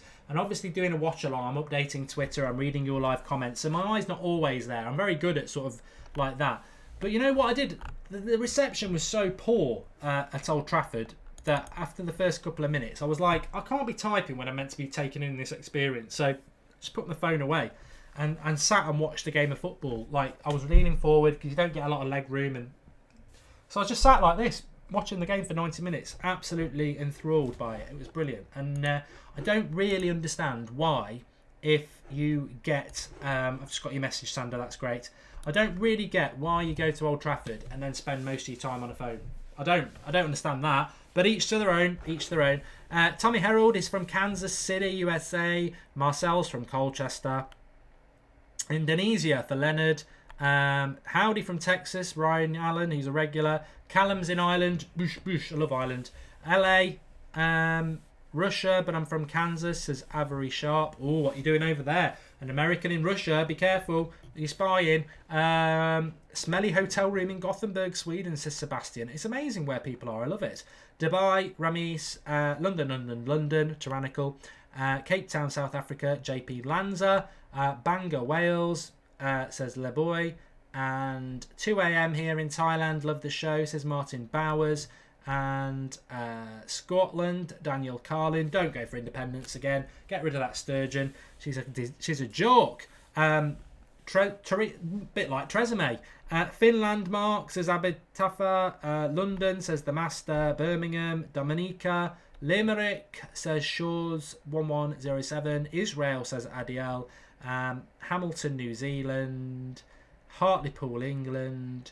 Cuba, says Tyrone Williams, who I know is lying. Malaysia, says John Hammond. Northern Ireland, says Daniel Hanna. Jonathan Kidd's in Abu Dhabi. Matty Plays is in Bournemouth. Endeka Music is in Jamaica. The teams are out on the pitch, but it's not about to kick off. Finland, Bradford, England. On the plane using Emirates Wi-Fi, says Nital. That's amazing. That is amazing. People on the plane. And New Jersey, Denmark, South Dakota. A lot of people from America. If you are American, or you are Indian, or you are South African, or you're Australian, wherever you are, if you're out of the UK, because we can sort it. Someone's watching from Winterfell. If you are watching from another country, let's say for America, make sure you spread the word, because growing the United brand is very, very important anyway. And we want to get more and more people involved with the United stand and the community we have, because we want to grow the United community. Obviously, it's beneficial for the United stand to get bigger and bigger, but I want everyone to support United. So if we provide the best content, then, you know, there's no Liverpool or Arsenal or Chelsea or Spurs channel doing anything like this. Haven't got anywhere near the sort of community that we've got. So spread the word, get more people involved. We're live at 8:30 every night, as you know. The live comments is always part of it. So drop a like. We're very close to 1,000. Subscribe to the channel if you're new. We're very close to 78,000. And if you are a new subscriber, when it dies down a bit on the live comments, because everyone's telling everybody where they're watching from, so maybe during the first half, if you are a new subscriber, just leave us a comment and we'll give you a shout out. And if you are new, you're very welcome to the community. Obviously, I don't really type away in the live comments. You've got Mad Marcus and Beck, who are the moderators on there. But there's people who are on there who are... To call people moderators is unfair, because there's people who've been on the live comments for months and years, and they are as big a part of the United stand as I am sat before you now. And it's a great, great community to be part of, and you are very, very welcome. Right. Nova says, like the video, we want 1,000 before kickoff. We'll do well to get 1,000 before kickoff because we're just about to start the game. But I'm excited, and I hope you're all excited at home. I'm very excited about this game. I want Manchester United to win it 4 or 5-0. But I think it'll be 3 or 4-0. I hope you've got your bet on for the £10 to £100 challenge. You're going to have to really motor to do it if you are going to do it. Links in the video description. Make sure you send an email to the email in the second paragraph. Screenshot of the bet slip to go in the draw to win a signed Sir Bobby Charlton shirt framed, which is a collector's item. Fantastic. And let's not forget, Ander Herrera is also on a yellow card. So not playing him is actually quite tactically astute by our manager as well. Nobody'd even thought to mention that. That's what you get on the United stand. Insight, brilliant like that. But I'm ready with the timer, which will go up below the 0-0 there. Anyone watch Line of Duty on BBC if you're in the UK? Fantastic show. What a show that is. It's amazing. Right, I'm only gone quiet because I'm waiting for the kickoff. It's kicked. The seconds should start. We're up and running. 2, 3, 4. Brilliant. Live comments are working. We're closing in on 78,000 subscribers, which is great. We're also closing in on 1,000 likes, which is great. And I will give you an update on how we are lined up. But I've just seen that we've had a 11 Reno Matt has made a contribution through the super chat. He's made a couple of pounds. Thanks for that, pal. You can do that through the live comments. If you can see the $sign next to the emoji, click the $sign, give us a contribution. A bit like on Twitch and that, you can contribute to the United stand. But if you do, can you leave a comment like Reno Matt has there, because we, as a thank you to you, want to give you a shout out. So if you do make a comment through the super chat contribution, we will always read it out for you. I will do some Snapchats, no problem, once the game's set down a bit. United nearly in there. Cross coming in from Lingard, cleared by Tillemans. Not Tillemans, Anderlecht. Same thing. He is Mr. Anderlecht, isn't he? Mark, did you delete some old videos for the United stand, says Dazza7? We did, because we were planning on revamping them, but they are going to go up in the next month. So the really old stuff from when we were like Soccer Box and stuff will go up. I think we deleted up until about Christmas 2016, but there is a load more that are not on the channel at the moment, but they will go back up. Okay. Evan Casey's in Lanzarote. Lucky you. I wish I was.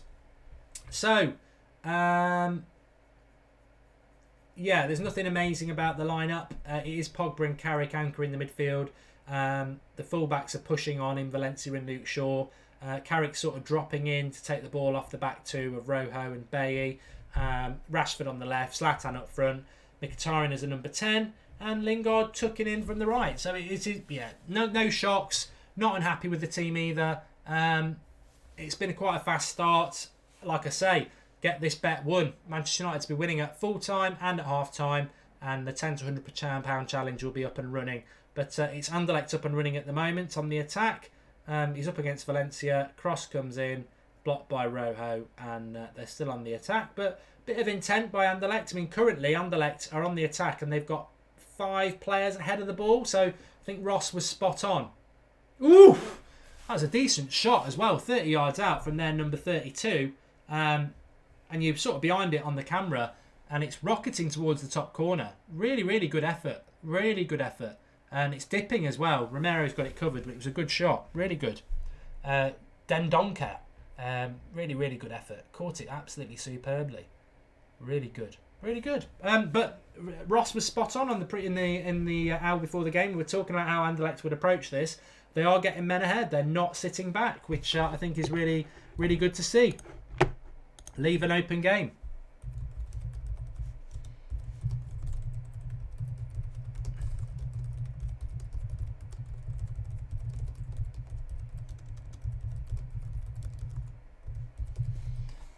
Okay, let's have a look at live comments. Best news of the day, KFC delivering now, says Darth Vader. KFC deliver. That is big news. I've always wondered why Burger King, McDonald's and all that lot don't deliver. My kids would bloody love that. Common United, says Jackie Mo. Not sitting back these days. Back these Anderlecht boys, says Peter Doyle. Well, it's good to see. we've just got... I'm looking at Mourinho. I just want to give him a hug. I just love him. That performance on Sunday was just fantastic. Exactly doing the things exactly that we sort of predicted he would do. Took a bit of time, but he's getting there. What was I going to say? I forgot what I was going to say. I just saw Mourinho and I'm just full of... I know what I was going to say. Obviously, Sunday was such a good performance. What we want to see from United tonight is a good performance. Let's build on confidence because we know we can beat Burnley and City in the next 2 games. We know we can beat Anderlecht. We know we can win the Europa League by grinding out results. But it's far, far easier if you're playing well like we did on Sunday. Let's committed him there. Luke Shaw bringing it forward. We still get that. Oh, it's intercepted. Dylan Sheridan says hi. Say hi to Katie. It's her birthday. Hi, Katie. It's your birthday. Manchester United hopefully going to win.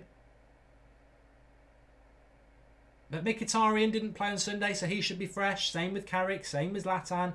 I know he came on for a few minutes, but Carrick started well already. And I think, like I said before the game, we forget, because of the performance on Sunday and the brilliance of Herrera, we sort of forget that Anderlecht performance. But Carrick was superb in it. Absolutely brilliant.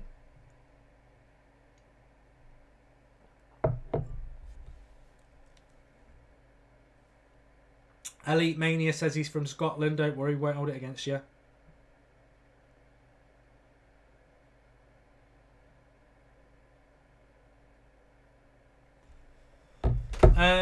Carrick is a beast, says Rahath. I don't know whether he's given a foul away there. I don't think it was a foul on Tillemans, but no. Max Wilshire wants everyone to give their score predictions on the live comments. Feel free, get commenting.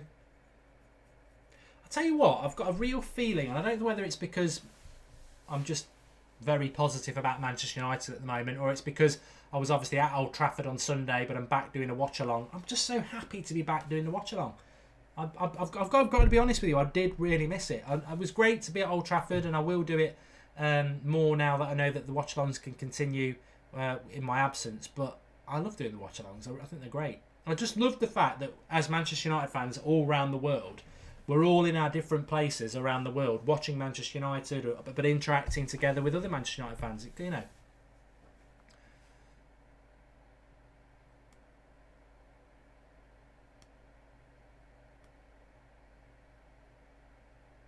Anderlecht on the attack here, but Valencia's read it. Romero clears it.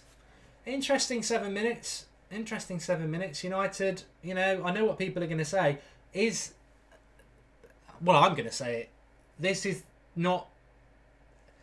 the problem with Zlatan, isn't it? I'm not saying Zlatan's a problem. I think he'll score tonight. I think United will win tonight. But because Anderlecht are playing very attacking, very high line, because they're not fearful of the Zlatan ball over the top. I don't know whether anyone else is thinking that.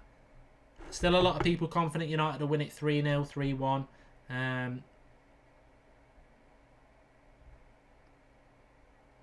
Pros Gamers 123 wants me to say his name, and that is Sonny. And as I look at the screen, we're exactly on 78,000 subscribers. Not anymore, we've just dropped down one. You know when you talk too soon? Well, we'll probably will be at 78,000 consistently in a minute, which is great. We've just gone past it, actually, which is great. Absolutely brilliant. If you are new to the channel, I know a lot of you are.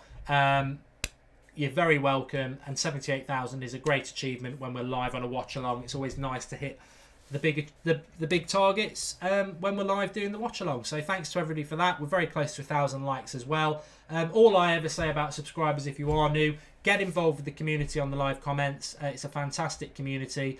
We're live at 8:30 every night. We'll be live at 8:30 tomorrow night with the preview of Burnley, talking the latest news. Anderlecht were nearly in there, but he didn't control it well. And although we'll start at 8:30, if you come on the channel at 7:30 or 7 o'clock, the video's open and the live comments is open. So the video doesn't stop, the live comments is open. There's a lot of banter and chat that goes on before the show goes live. So it's a great community. Get involved with it. But Anderlecht, I wouldn't say I'm concerned at the moment, but we're getting pinned in here.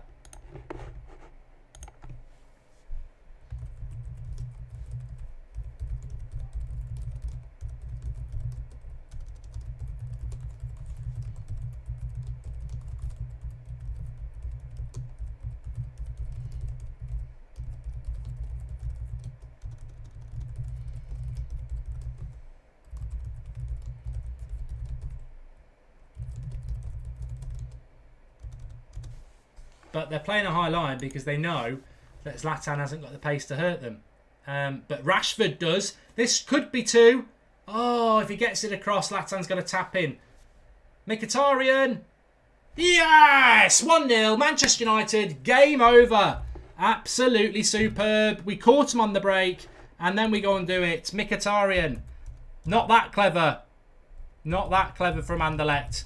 Lovely finish. People saying that they wanted him to step up to the plate. But it was that long ball. I think it was Pogba who played it. Stretching the play to Rashford. Mickey, 1-0. Let's watch it again. It is Pogba. Pogba the flop, apparently, with an absolute beauty of a ball. Brilliant ball. Masterclass pass.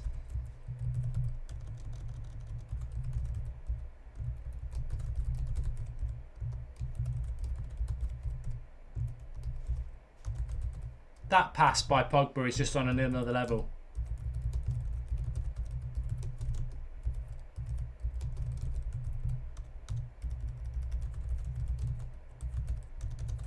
And Mourinho's ecstatic.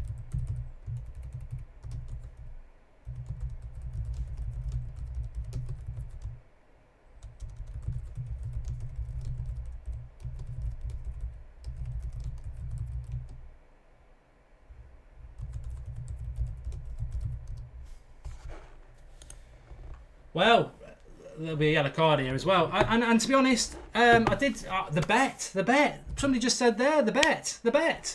It's a great goal, and I tell you what, that is poetry in motion, because this is exactly what happens with the confidence that you get from the result on Sunday.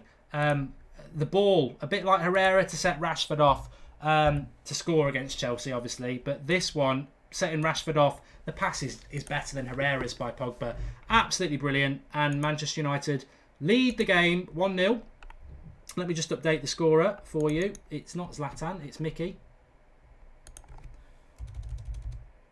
But it's not necessarily total trouble for Anderlecht, you know. Somebody just said it in the live comments there very intelligently. It's not necessarily trouble for Anderlecht, because 1-1, 1 goal for them, it's still level. But from Manchester United's point of view, absolutely brilliant. 5 goals in 8 matches for Mkhitaryan as well. Just keeps chipping away. He's becoming the new Mata in a way, in the way he chips in with goals. But the goal was fantastic. It was made by that Pogba thing, Pogba pass. Rashford actually probably should have picked Zlatan out. He didn't! Oh, and we nearly scored from a corner. Pogba's on it tonight. Pogba is on it. Nearly scoring from a corner there. It's going right towards the top corner, and the keeper tips it over, just over the bar.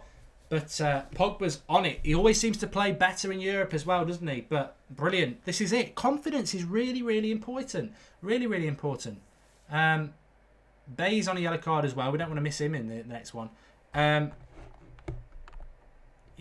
Doktorov has made a contribution of £2, and he says, did Jose's stupid player decision cost us points? You'd have to give us a little bit more than that. I'm not sure what you're on about. And Lingard shooting from the edge of the box there. Keeper's made a great save. United are all over these like a fat kid on cake at the moment. And Anderlecht's, you know, to be fair, I applaud them for the way they approach the game, but United are just going up a gear. Absolutely superb start for United. And Anderlecht have made it the game that it is. Bernie B says, shout out to Tim Tanya, come on United. It'd be great for our confidence if we could get 3 or 4 goals in this, you know. I don't know what Zlatan's doing there, but yeah, lovely goal. Pogba from his own half, 40 yards, playing it in front of Rashford, between 2 players. He bombs onto it, and if Rashford puts the cross in correctly, then Zlatan is in with an easy tap in. He doesn't, it gets cut out, but it finds its way to Mkhitaryan, who finishes. So, brilliant. Pogba's on fire tonight. Absolutely on fire.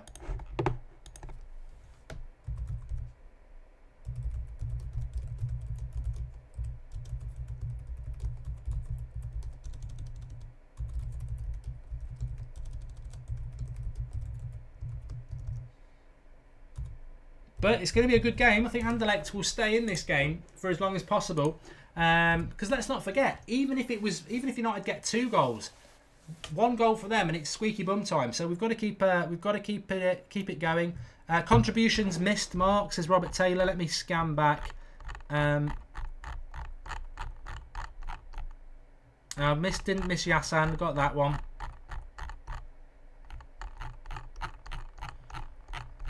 read some of your contributions out anyway, so... I thought there was another one. Maybe I didn't. That save was class, says Louis Webber.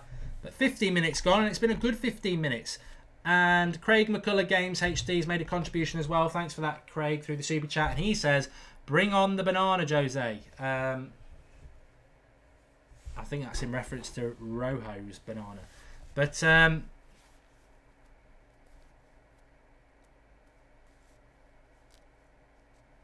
Maridi83 makes a great point. You can really see that the players have grown from the performance on Sunday, which we predicted before the game.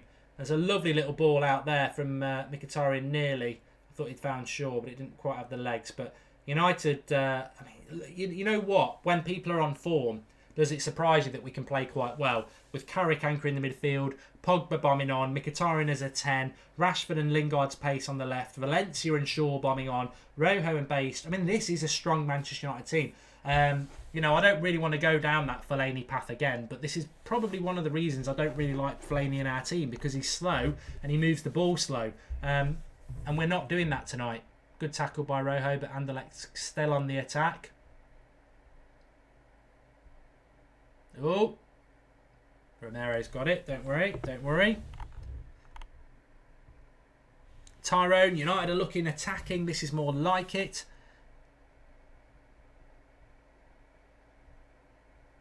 Robbie Best says that pass from Pogba is like picking a needle out of a haystack. Stuart Ken says he'd like to see Martial in the second half. With the way the game is and how open it is, I'd like to see Martial second half as well. I'll tell you what I've forgotten to do as well. To add to the excitement of what is already a very exciting game, let's add this into the equation as well. Need to keep you updated on the scores, because if we can carry this on, then we'll obviously be going through and playing somebody else in the semi-final. It's actually 0-0 in all the other games at the moment, and everybody's had a quarter of an hour. Besiktas and Lyon, obviously Lyon are 2-1 up from the first leg. Schalke 2-0 down to Ajax from the first leg, and Genk 2-3 to Celta Vigo. So keep an eye on those, because I think they could be very interesting. But we've got to put Anderlecht away. They've given a good account of themselves so far, Anderlecht, to be honest.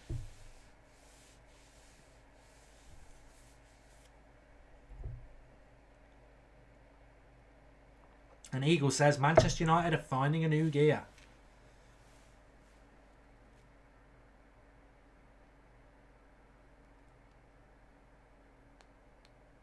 Roy Martin saying Mkhitaryan's as important to United as Ronaldo used to be. I wouldn't go that far. Ronaldo could pretty much win you a game, and did pretty much win his games on his own week in, week out against everybody. Mkhitaryan's got a few more levels to go up yet, but he's a very important player.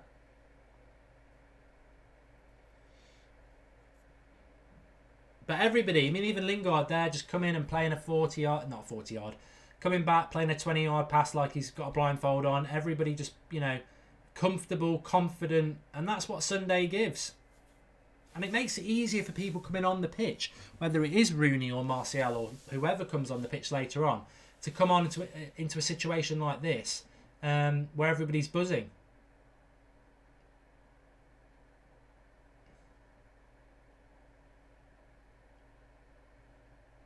Oh, that pass by Rojo wasn't great.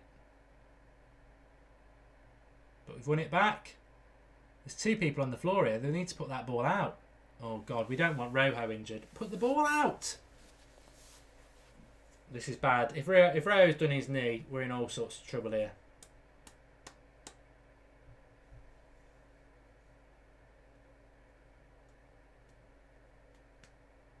Silence. It's watching it back. Overextends.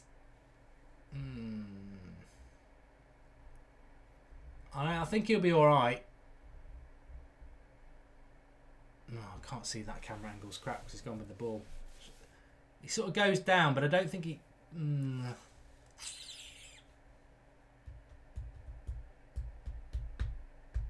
Oh no, they're asking for the stretcher. That's bad. That is bad.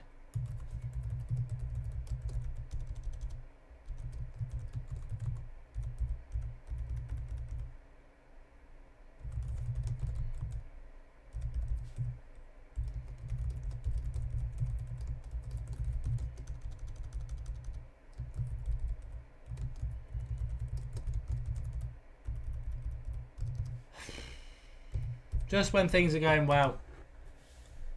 I think that might be his season done. I think. Oh no, I've not.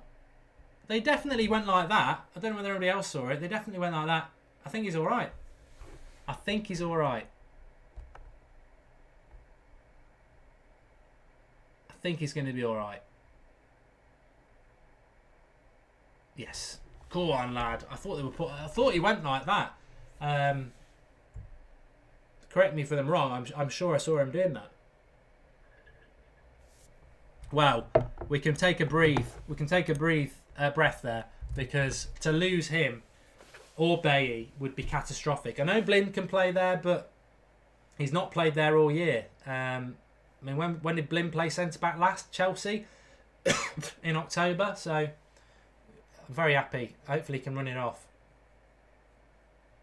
To be honest, the only injury he could have had there that would have been stretchering him off would have been like cruciate ligament damage or something like that. If he can get up and run around, then, you know, even if he's picked something up, it shouldn't be anything long term.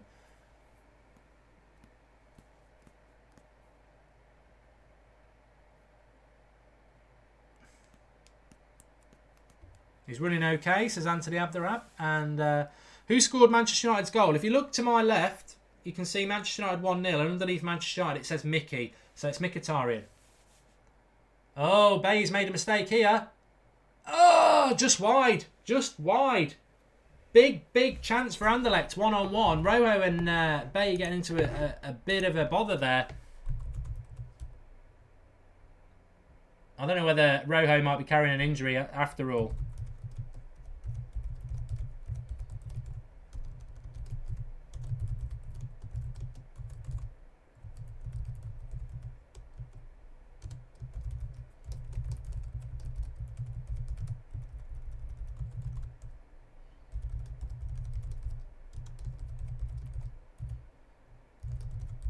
Oh, he is.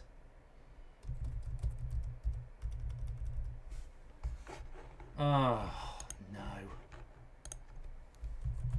He's going off on the stretcher.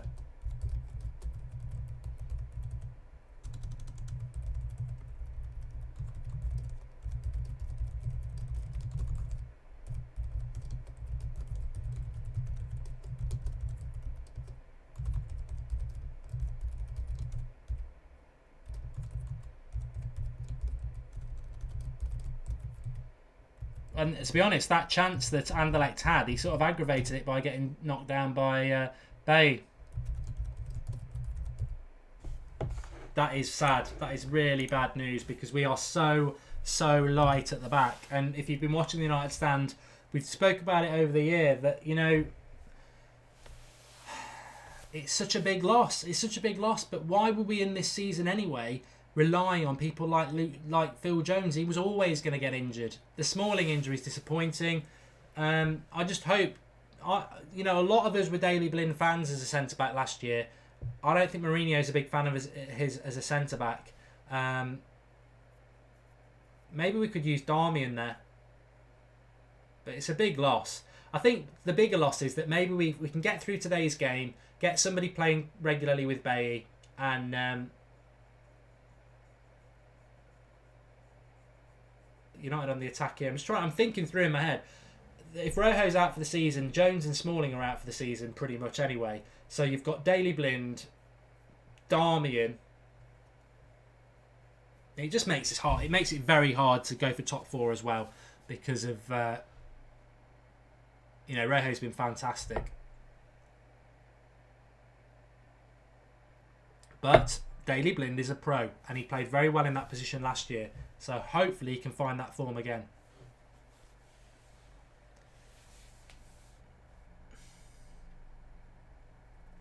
George M. United need a world-class centre-back in the summer. Well, we were talking about it before the game, weren't we? I think we do. I think we really do.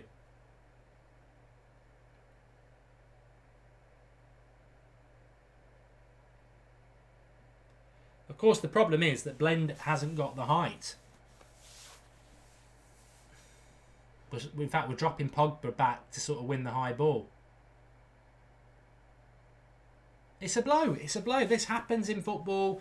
It frustrates me because when we lost Mata in the international break, I said to lose him in the international break when we haven't even played a game is worrying because we will lose other players.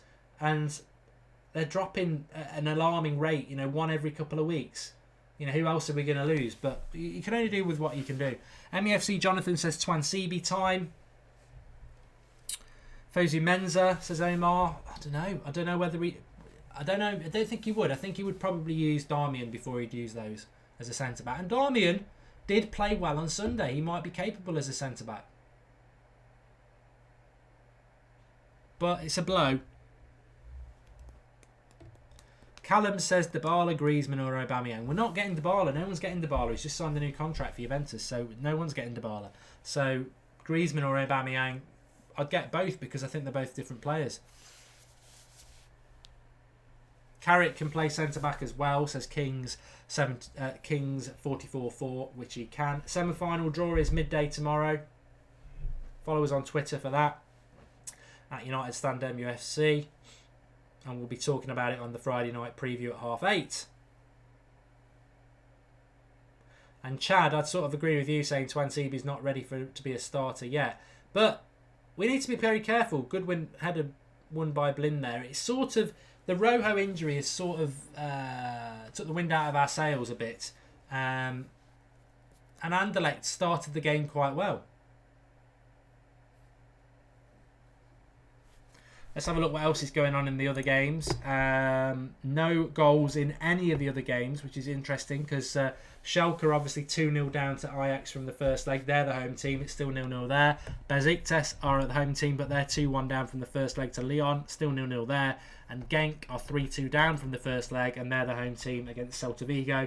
Still 0-0 there.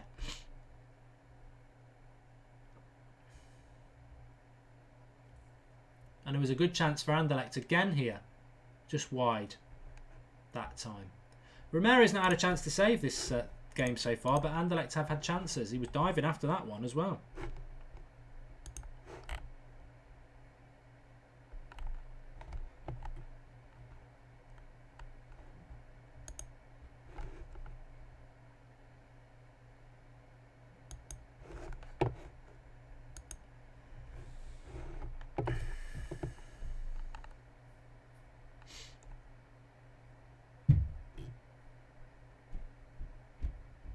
Anderlecht are playing well, AJ, now. I agree with you.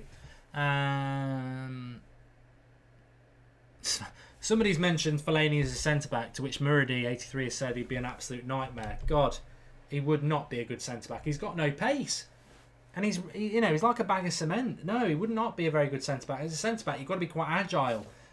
He's not agile enough. He'd get absolutely hammered. The only thing he'd be good for is if a team plays high ball. Anything else, he's going to get absolutely done. He's so slow.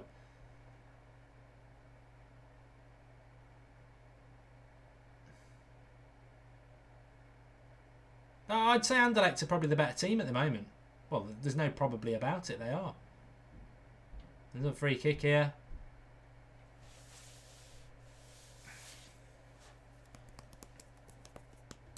Rojo injury has definitely changed the complexion of this game, though.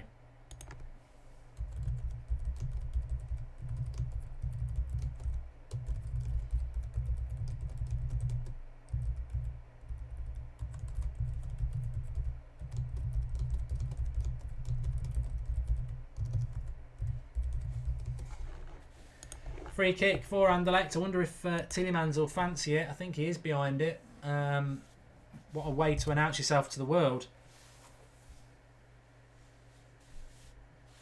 Jack Panther's a big fan. It is Anderlecht behind this. Jack Panther's not a big fan of Tielemans. He's a big fan of Rojo. It's right in Tielemans' range, this. It's up, it's over the wall, but it's into Rojo's hands. Good. Carrick can play centre-back, Indy. Yes, he can. And Chad Sproul again. Where's the momentum gone from United? It has been sapped out of us. It really has. Mr. Fresh is enjoying the game whilst having a drink. Lovely stuff. Thursday night. Thursday's the new Friday, isn't it? In it. Who's coming on for Rojo? Says Daniel Carlin. Daily Blind is already on. We've just got to stay calm. We've got to stay calm. well kept in by Valencia, but that'll be their keepers. Tommy Harold's getting a bit nervous. Remember that if you're on the £10 to £100 challenge, you can still join it for the next game. Just join it late if you want to, but I know a lot of you will have probably joined it before. The bet was Manchester United to be winning at half-time and full-time. We're 15 minutes away from getting the first bit done.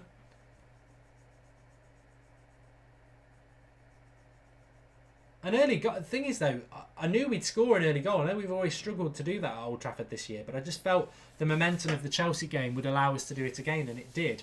But we've really gone into our shells a bit at the moment. It's like the Rojo injury has made us sort of, quite intelligently, really, just sort of, slow it down a little bit, feel Daley Blind into the game. That's a lovely pass by Daley Blind to get Luke Shaw in. And Zlatan, he's got Luke Shaw in.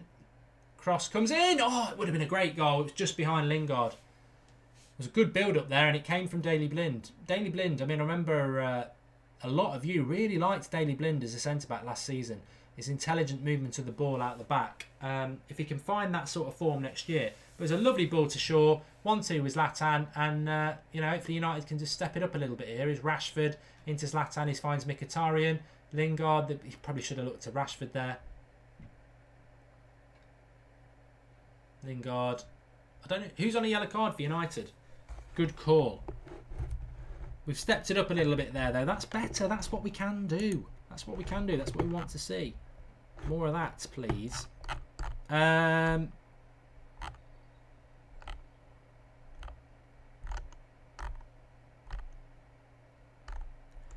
can't tell who's carrying a yellow card from the first leg, which is a bit bloody annoying. Daley Blind. Oh, they're going to get this shot away. It's in. It's in the bar. Oh, my God. It is. It is in now. It's 1-1. We're all at sea at the back. I'm worried now.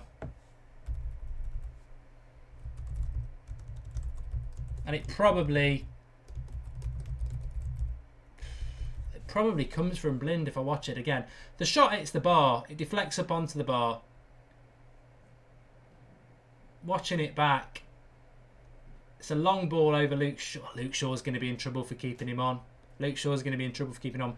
Cross comes in. Blind puts his foot out and it falls to somebody on the edge of the box. Deflects up onto the bar. And then they're onside.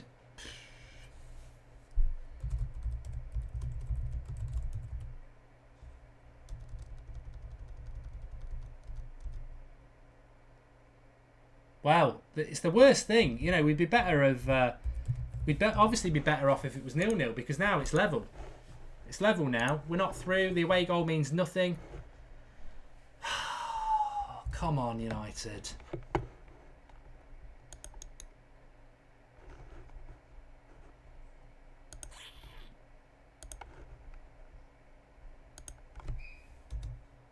Confidence drains from Manchester United fans' body.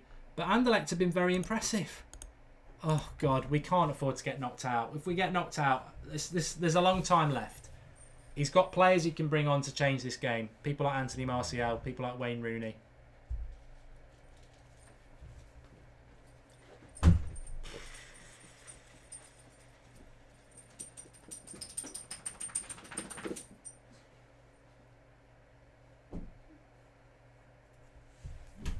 I've updated the bloody score, Wadney.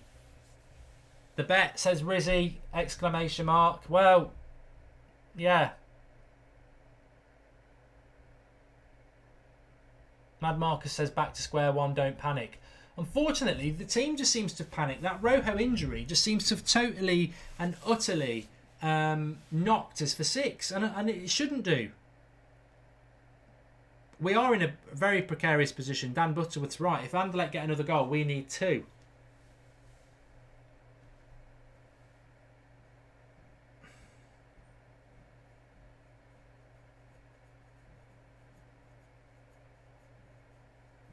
Tyler Close makes a great point.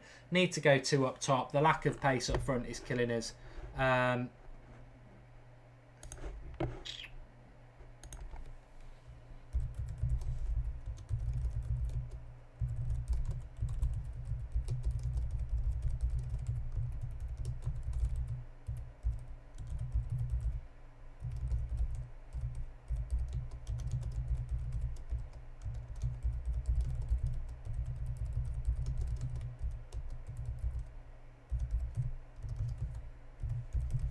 I would agree. I think the lack of the pace is killing us. I mean, it's allowing Anderlecht to virtually play on their own on halfway line, and then all their other players are just pressing our back four. We need to push their centre-backs back and push Anderlecht back, and the only way we can do that is if we've got a ball over the top, which we just haven't got at the moment.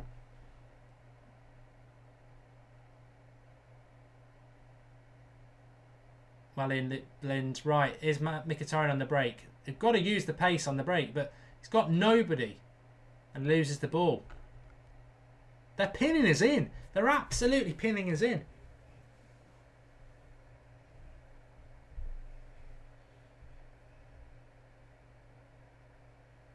Right, Rashford down the left.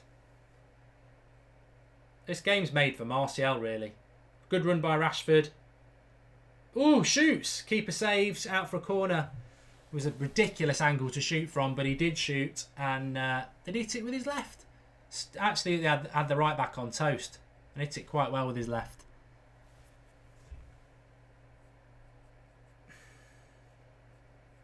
Corner for United. Rashford on corners. He started taking free kicks as well. I don't know what people think about that. Oh, God, I feel sick. I feel sick because this is our best chance of Champions League football to win the Europa League. And I think a lot of people just think, oh, well, we're easily going to win it. But as you can see tonight, this is Anderlecht of Belgium, and they're at Old Trafford, and they're playing us off the park at the moment. Luke Shaw's having a nightmare. Luke Shaw will get the blame for the first goal as well because he played him onside.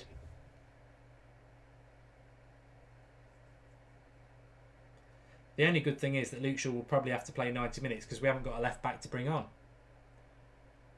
Pogba hit it. As you can tell, way over the bar. Lyon have scored. It's 1-1 in their game with Besiktas. So that pretty much probably puts them through, doesn't it? Because Besiktas' own goal would be cancelled out as well.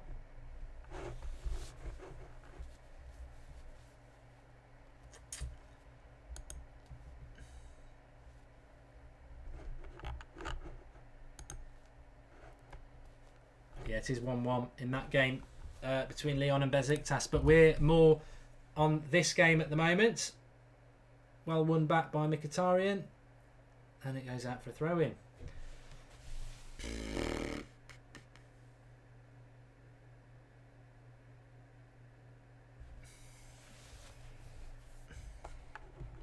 I think I didn't get enough of it, the stage of play, but I'm sure Luke Shaw, pardon the pun, will be the player blamed for the goal because the three, Blind and Bailly and Valencia, are pretty much in a line as the ball goes over the top. Luke Shaw is way too far back. He's gone with the runner, and he might well have been offside, but it's a free kick to United.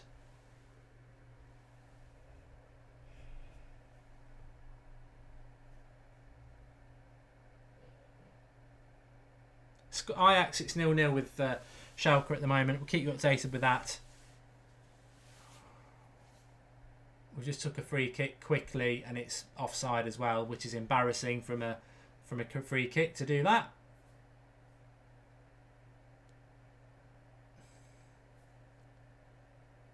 He should have scored it anyway, but he was offside. Mad Marcus on the live comment saying Shaw done nothing, Zlatan done nothing, Lingard done nothing.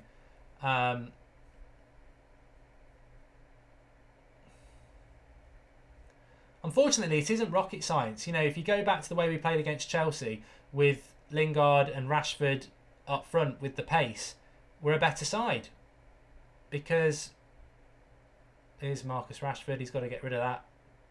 To Pogba. To Luke Shaw. Into Pogba. Hit it. Blocked. Well won by Bailly. Valencia. Kadik. 50-50 possession. So we're not even dominating in that. Leon Prez says we're getting run over in the midfield, which is true. Good ball into Shaw. Oh, he had a good shot there, to be fair. Better from Luke Shaw. He's just got to build on this bad performance that he's had. It was a good little bit of play between him and Pogba. And he did get the shot away with his right foot. Unfortunately, not enough power there, but he is left-footed, isn't he?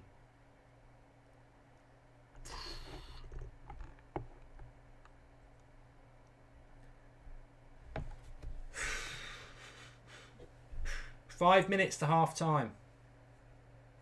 I just realised the bet's going out the bloody window, isn't it? Oh, fucking United. They do exactly what I thought they'd do. Get the goal. You think they're going to go on to do something else, and then I'm baffled as to what we've done in this game. Anderlecht have started off quite well, but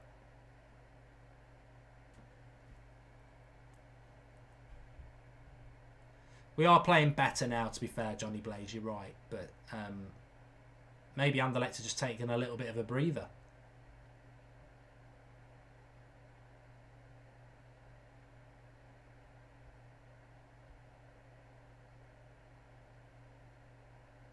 Bloody hell, Lingard. In a good position there, and he puts Pogba under a load of pressure so that we go back to hour and a half again.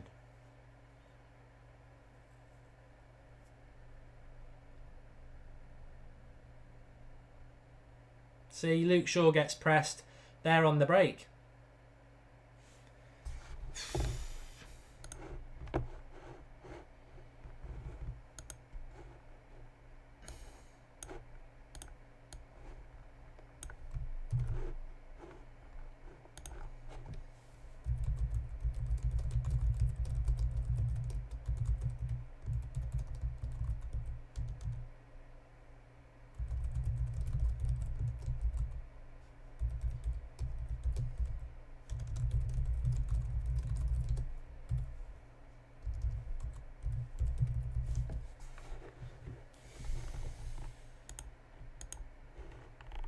Silence is not golden in this case.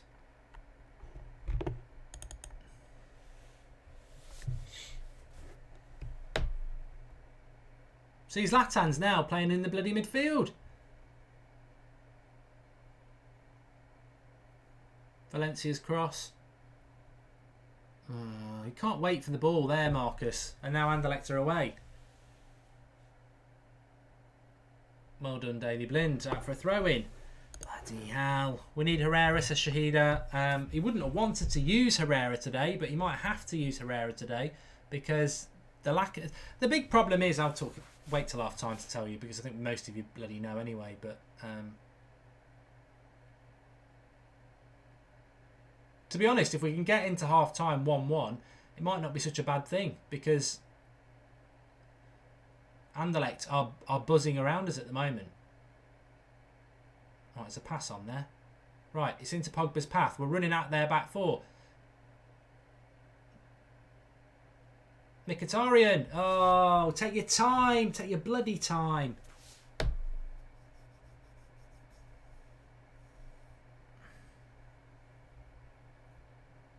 Jonathan Kidd, good comment. The pressing is putting us off our game. Daniel hates Ibrahimovic. Well, I think different tools for different games, and a team that's playing a high back line, it doesn't work. Come on, United, says Indy Tagger. We're in this game, but if Anderlecht score next, we'd have to score 2.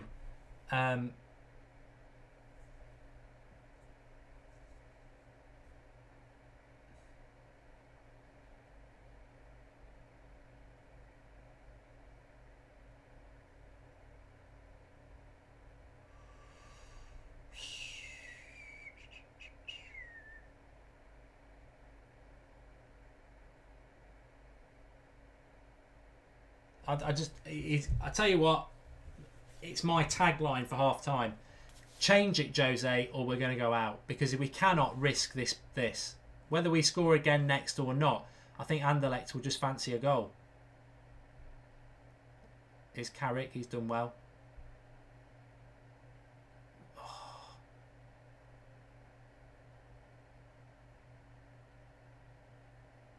Come back to Mickey, that's the ball. Luke Shaw. That's not the ball. He's having a shocker. He's having a shocker.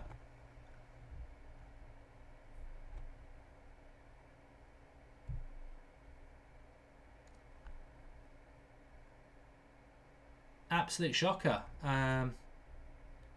United. Oscar says, how many do United need to score to win? It's basically it's level now. 1-1 in the first leg, 1-1 here.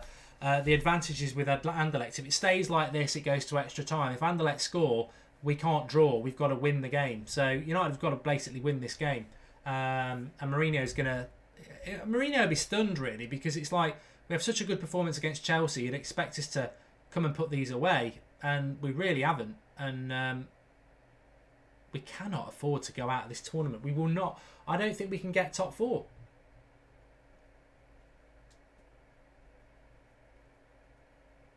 Certainly, well, we won't. If we get knocked out by Anderlecht, we're not going to get top 4 anyway. Why would you think we are?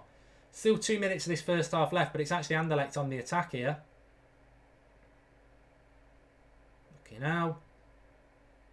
Oh, God. Goal kick. We're hanging on. We're hanging on at the moment. Jesus Christ, I tell you.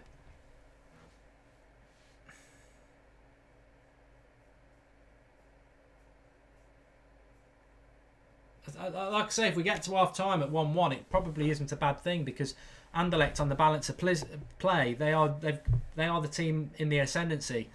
We're a mess, says David Webster, and we certainly are a mess, an absolute bloody mess.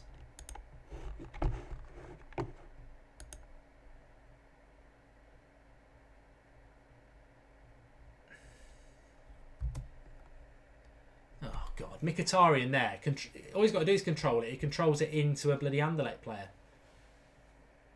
Apart from the goal, and Mkhitaryan's not been great either. Oh my God, they're just carving it. He has got to make a change, or we are going to go out. They are carving us apart.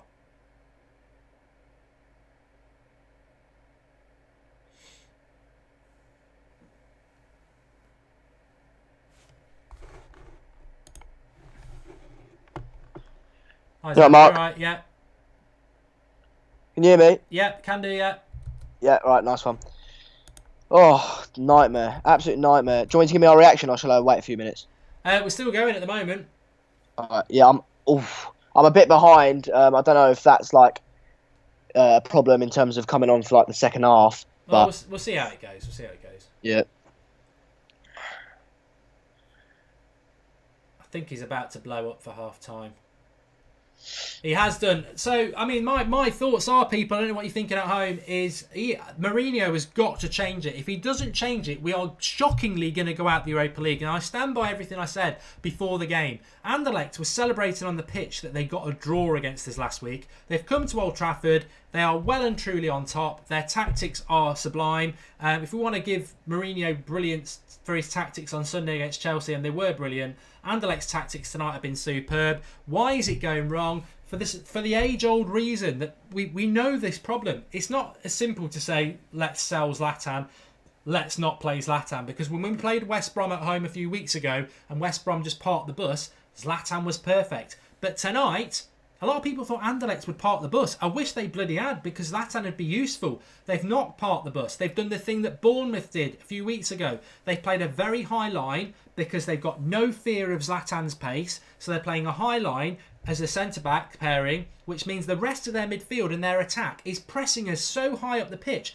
And they've got so many players in our half, they're all over us like bloody wasps on a can of Coke. They are absolutely all over us. We are not getting any time and space. We scored from hitting them on the break down the left, but we need to hit them on the break down the middle, because hitting them on the break down the width isn't as easy. It was a superb pass by Pogba to get Rashford in. I don't know what... He's got to make a change or we're going out. He's got to do something for me, Xander, that I don't think he will do. He's got to take Zlatan off. He's got to put Rashford up front and put Martial on the left and push that Anderlecht defence back so that they can't press us so much. If he doesn't do it and we get through, I'm happy. But if he doesn't do it and we go out, we're sat here now. The problem is abundantly clear. Everyone in the live comments has been saying it. He has to take Zlatan off, because they are pressing us too high and they're on top. And one more goal for them, and it's probably good night Vienna. Yeah, I mean, I'm going to echo your thoughts in terms of, Zlatan, he's done nothing this game. And, often Zlatan does nothing and will score. But, this isn't one of those, oh, if we draw, it's all right. This is a crucial game in our season, and there's a reason we scored from the left-hand side, and that's because of Rashford. I reckon if you stick Martial on the left and take Zlatan off and put Rashford up front, we've got pace all over the park. You've got Mkhitaryan playing balls in for them, and Pogba. I'm sorry, that Pogba ball was absolutely world class. And if you think he's a flop, football isn't the game for you. I tweeted it out, but he was absolutely world class. But Rashford up front is needed, and he dropped Zlatan for the weekend. Whether he'll do it now, I'm not sure, but Mourinho does throw up a few surprises now and again, so hopefully he will do. I'm not sure. James Arnold is saying we're not losing, stop being pathetic and negative. James, I don't know whether you're watching the game. I agree with you that negativity for negativity's sake is never an admirable thing, but concern is that if that game plays out like it did in the first half, in the second half, we are going to go out, because Anderlecht will score again and we will go out. They've bossed us in that half apart from the goal. We need to go up a gear, and the only way we're going to change this game is to do it tactically. If he's not going to take Zlatan off, which I don't think he will, he's got to try and get somebody more central than Zlatan, and it's a problem because Anderlecht, if they are allowed to continue doing what they are doing, they are going to create more chances, and if they score one, we've got to score two, because if it ends in a draw, we're out. If Anderlecht score again. I'm not jumping on the Zlatan's worthless thing. I've seen a few people getting on it in there. It's just different tools for different tasks, and you don't need to be a football genius. They are pressing us from the halfway line. They've got their whole team in our half because they are pressing us from the halfway line because they've got no fear of a ball over the top. That is going to kill any opposition because they're just buzzing around us in our half. And we haven't got that out ball. We've got to pass it through because we haven't got the out ball over the top. The out ball's got to be given to us, and then Anderlecht will drop off, and then that will give us more space on the ball. Whether he'll do it or not, Xander, is another matter. I mean, do you think he will make changes? To be honest, I've got to throw in other people into the equation. The goal comes from Luke Shaw not playing the offside, and he's had a bad half. I'm going to leave Blind alone because he's come on for Rojo in difficult circumstances. I think apart from the goal, Mkhitaryan's not been great. Lingard, again, average. I think Luke Shaw will stay on this game because we haven't got a left back to bring on now, but I think he's not been great either. Oh, I mean, I'll tell you what, Luke, I think that's one of the worst performances I've seen from Luke Shaw. He played him onside, he's made a few mistakes, he's given the ball away, and look, I'm all for giving him confidence, and you can't have a person, having great games every single game. It's just not how it works. That's FIFA. But in this crucial moment, in this crucial game, and we need to win, you can't have people, oh, you know what, you have a bad game. You can't have that. Everyone needs to be on top form, and he's been, very disappointing today. I wouldn't take him off because, like you said, who else are we going to bring on? We haven't really got many options, but I would really consider taking Zlatan off, and I don't think he'll take him off at half time, but I think around the 60-minute mark, I think you could see Zlatan coming off. Yeah, I mean, I look at the bench and people are saying, we've got to make substitutions and everything like that. There's only one substitution I'd be looking to make, and that would be Zlatan off, Rashford up front, and Martial on the left. I mean, can you trust Wayne Rooney, who's been injured and not really been that good for 3 years? Who do you bring Rooney on for? You're not going to take Mkhitaryan off for Rooney or Pogba off or Carrick off for Rooney. That would be suicide when he's been injured. And, what if Rooney plays like he has done for the last 3 years? So that's not a viable thing. Ashley Young coming on for Luke Shaw could happen. That could happen at left back. But for me, if there's going to be any rash substitution, it's got to be Martial. I think Martial would enjoy a game like this because Anderlecht are playing such a high line. It would suit Martial, but I just don't know whether it would mean taking Zlatan off. I can't see him doing it. Herrera and Martial would add some salt. Well, Herrera is the obvious one, and that's from Dazza7. Luke Shaw has been terrible, and Zlatan a passenger, says Andrew Ellis. The midfield's been run all over, says Zuni.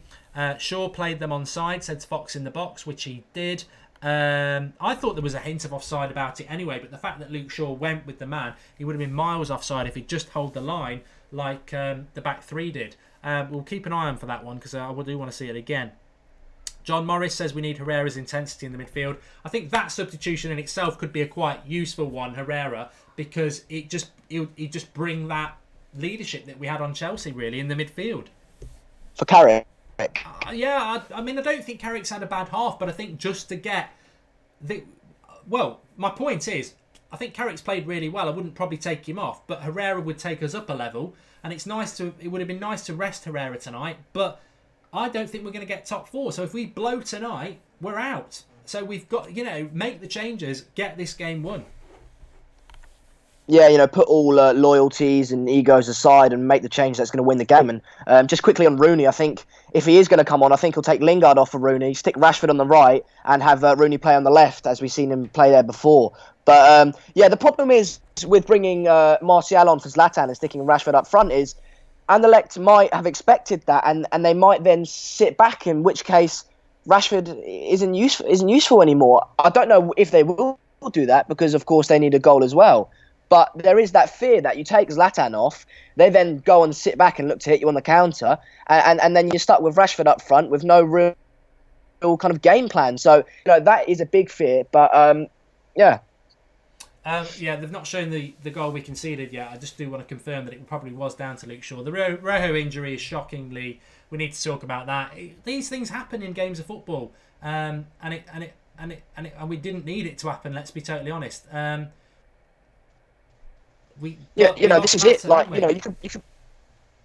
Yeah, well, exactly, and you can get to the final and then have an injury like this hitting your kind of momentum, and and have a dodgy deflected goal or an offside goal, and you're down one, and you're climbing a big mountain at that point. So that's why the Europa League is so dangerous. We were playing. Just to point out, let's be positive a little bit as well. We were playing fantastic before and just after our goal. So maybe Mourinho and the team should take something out of that and say, look, we were playing absolutely brilliant. Take that into the second half. It's a new half, and let's go smash them. I'm just watching the goal back for Anderlecht again, and Luke, it's difficult. I wasn't going to blame Luke Shaw, because I think from where the ball is, there's a runner. He's probably got to go with the runner. But if he he's looking straight down the line of our centre backs. If he just stays there, the man's offside, and that's probably just because he's not playing many games, is it? I agree with IAK. It all rests on tonight. We must not lose, says Trust Mitzi. This is where the money's made. This is where the money's made for Mourinho. I think I do agree with it's a good point from Xander to say that if we take Zlatan off and then Anderlecht sit back, because what if Anderlecht score? It's a good point. What if Anderlecht score next and then they sit back? Well, then Zlatan's probably quite useful for chucking the ball in the box. I think we all know Zlatan's not going to go off. So if Zlatan's not going to go off, he's got to somehow find a way where he can hit a ball over the top. I'm just going to pop to a quick toilet break, Xander, and you can expand on that. That is a good point, and as I say so myself, but that is a fear, and I think Zlatan, we know he is guaranteed goals, and that's why Mourinho keeps him on. It's just, sometimes he doesn't score, and he could have said, well, in this game he scored at the 89th minute, and when he does score in the last minute and wins us the game, we'll be so happy and saying Mourinho's brilliant for keeping him on. That's what you get with Zlatan. It's just difficult. One thing I will say is though, with Zlatan, like I said, he's guaranteed goals. He's a world-class player, and we saw against, I think it was Sunderland, he can just create something out of nothing. So I wouldn't blame him, Mourinho, for keeping him on. But I would stick Rashford. He's so fast and he's got so much pace. I mean, he is so dangerous. And Martial, he needs a confidence boost, and let's not forget, right, at home especially. Anderlecht, I didn't even know one of their players other than Tielemans before a few weeks ago. So we should, really be confident. And I hate being negative, but we should really be kicking on now and winning this game. And I think half time was 100% needed.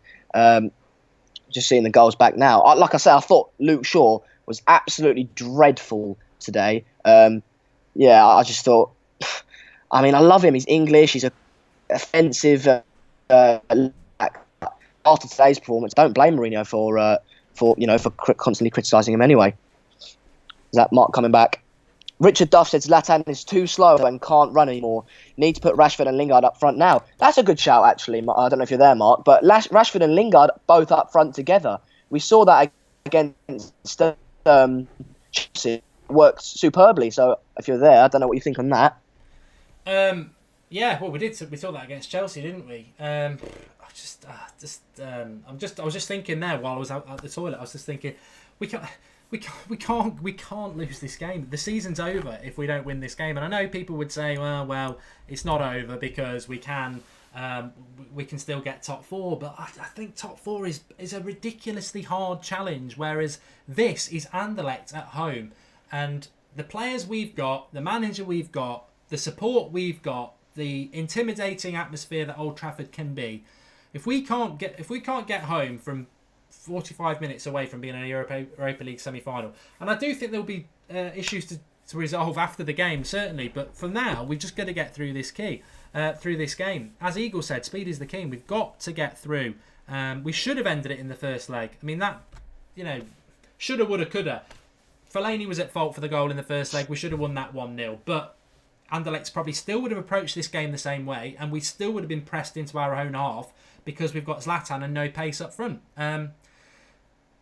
Tyrone says the season's definitely over if we go out. We cannot be in that situation. We cannot be in a situation where we've not got into the Champions League. So let's see what happens. Xander, you're more than welcome to stay for the second half, but if you're a long way behind, I don't want to ruin the enjoyment for you. If I'm hopefully celebrating United goals that you haven't seen. No, I mean, I enjoy being on the United stand, so I'll take a hit back, but I'm not too far behind. But I'm just thinking for you and the viewers, if I'm constantly going, I haven't seen it yet, if that's a problem or not. But I don't mind. No, it's okay. Darth Vader makes a good point. Their bloody bet has gone because of Manchester United, which is so bloody frustrating.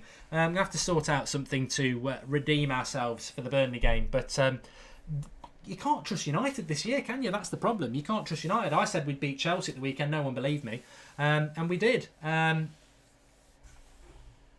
Well, also, Mark, though, as well, if we don't get Champions League, I'm it's all a bit cliche, but I'm a believer that everything happens for a reason. And if we don't win the Europa League or get top four, maybe that's for the best, and maybe we'll just get embarrassed in the Champions League. We're clearly not good enough, so you can spin it both ways.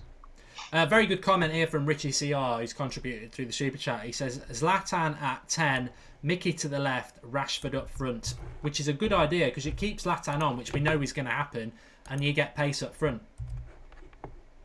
Yeah, I'd still prefer to see Martial on the left, to be honest, and Rashford up front. But I said it when you were gone.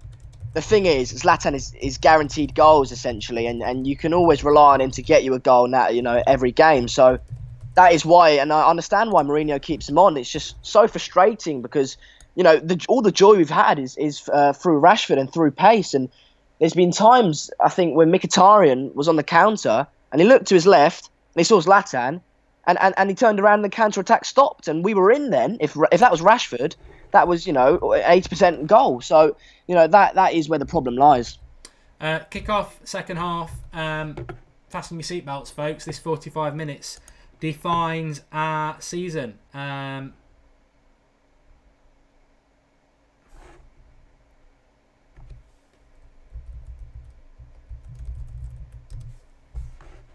Yeah, what I will say is if our team and Mourinho and our players can't get up for it for a Europa League semi-final, we don't deserve Champions League. Simple as that.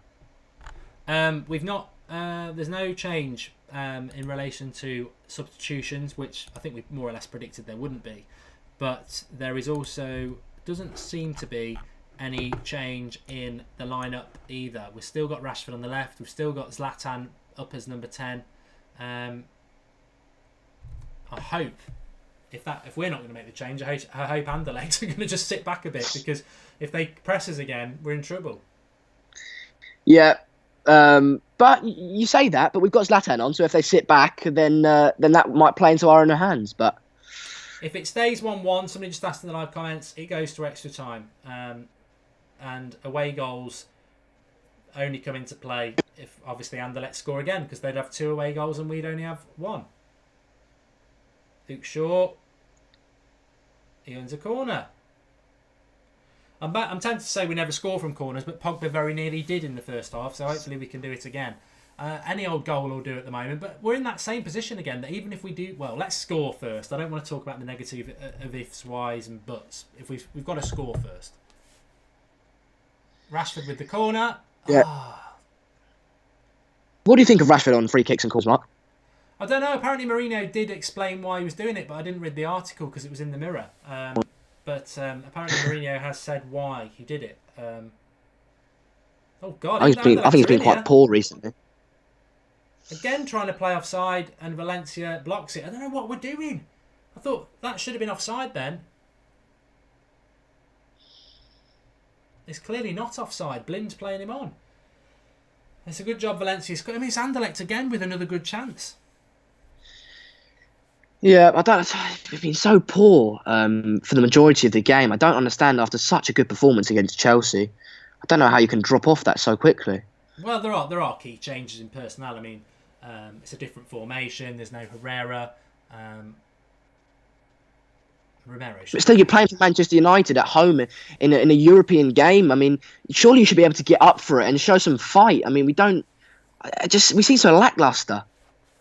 I think if Anderlecht, I mean, a few people there saying that was bloody close for Anderlecht, which it was. I think if Anderlecht score the next goal, well, I know if Anderlecht score the next goal, we'd have to score 2 to get through. Whatever happens, we've got to get the next goal in this game, because I think if Anderlecht do score the next goal, our heads are nearly on the ground anyway. But yeah, I mean, that's such a scary thing. We've got big players on the bench. We've got big players on the pitch. You know, Carrick, Zlatan, Pogba. These are the sort of games. Mkhitaryan. They've got to step up. I know Lingard and Rashford are young, but well, Lingard's not that young. It's a myth. But Rashford's young. But there's just every time Carrick gets the ball, he's getting pressed. Every time Pogba gets the ball, he's getting pressed. Mkhitaryan does well there. Rashford's making the run, but at least it's pushing their defence back, which is clever. That run by Rashford's actually really clever, because if he makes those moves... Oh! Shaw's in! Oh, God! How is that not a goal? It's a good run by Rashford, by Luke Shaw. He passes it along virtually. It's virtually going along the line, and Lingard can't get to it. He can't really score from there, Shaw. He can't really do much more. It's a lovely cross. Agonisingly close from Lingard, but it's not a goal. A good bit of play by Manchester United. Lingard should have scored. He put it wide, yeah. Lingard's got to score that. Oh, that's another opportunity. I know we haven't had too many this game, but you need to be clinical in these games. So disappointing. For me, he's got to score that. I don't know what people at home think. No, I haven't seen it yet. God, you're that far behind? Yep. What are you on then? I've got BT's. I'm on. Well, just showing a replay of Pogba getting hustled down to the ground. I am on 48:32. So you're a good minute behind. Well, no, if you want to stay, that's fine. I just don't want to ruin it for you. But no, I'm cool. That's gone out for a goal kick. Rashford's played well, I would agree. John Hammond saying that Luke Shaw will prove you all wrong. Well, he's stayed on from the first half. Going forward, he's been good. I think he does everything he can do there. But I wouldn't say it's on a plate for Lingard. I'd say he's got to score. What Lingard's got to do there is he's got to put the player, the ball, and himself in the back of the net. And I think that's the problem with Lingard. Physicality.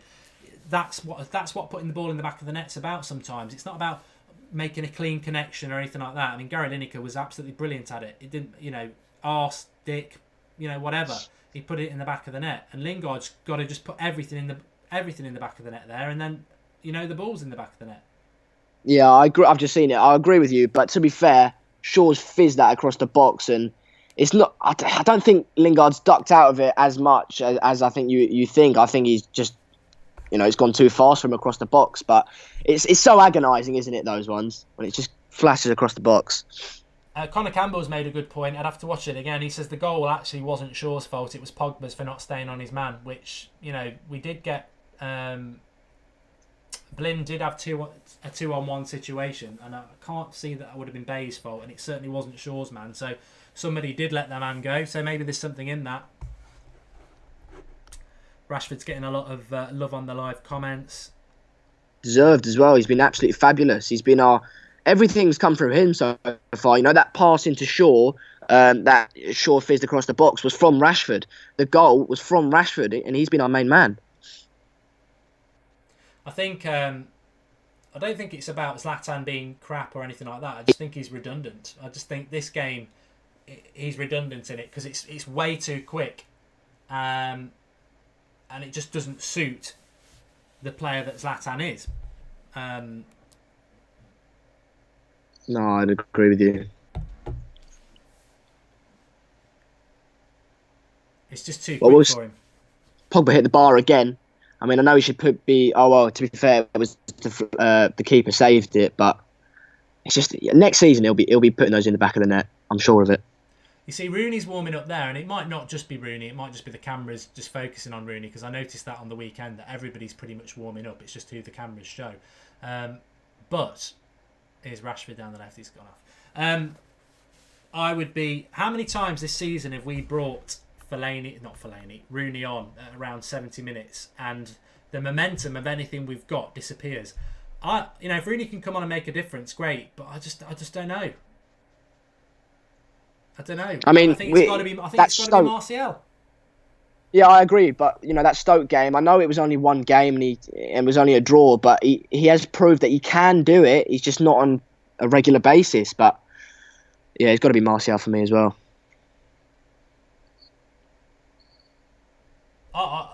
No one more than me hopes he can do it, but it's a risk. You've got an agenda, don't you, Mark? Against Rooney. I haven't needed one this year.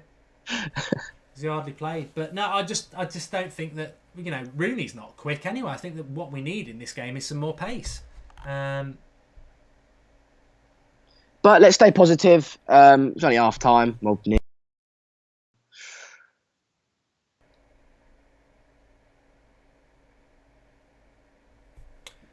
I don't know what I've done here. Hopefully we're back live. I've just messed around with something and... You still there, Xander? Yep. Yeah, I whacked something, but I think hopefully we're all right. Yeah.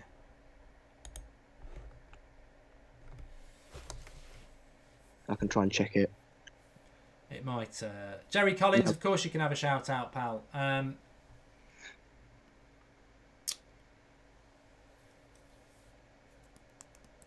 Well, what would worry me about bringing Rooney on is it wouldn't be Rooney for Zlatan. It'd be probably Rooney for Mkhitaryan or Lingard, or Rooney's not as quick as those two players, so it doesn't solve the problem that we're getting peppered and pressed, and we've got no pace. I've got the scores from the other games for you. Besiktas Lyon is still 1-1. Genk Celta Vigo is 0-0, and Schalke Ajax Schalke are 2-0 up. All right, so that's level in that game now then. Who would you prefer out of those two that we come against, Mark? At the moment, I'll take absolutely any of them because we're not in the position I thought we'd be in. I thought we'd breeze through this. I mean, I wasn't disrespecting Anderlecht. I just think Manchester United should be able to, having got a good... Well, it was a bad result because we should have won 1-0. But 1-1 away, you've got the away goal. You should be blitzing them. Here's Zlatan offside. Fucking hell. So, yeah, I'm disappointed that we've not... At the moment, I am concerned. I never thought for 1 minute we wouldn't win this game, but I am concerned. Fellaini is warming up Cody. I cannot see what Fellaini offers this game. If Zlatan's not offering you anything, then what does Fellaini offer?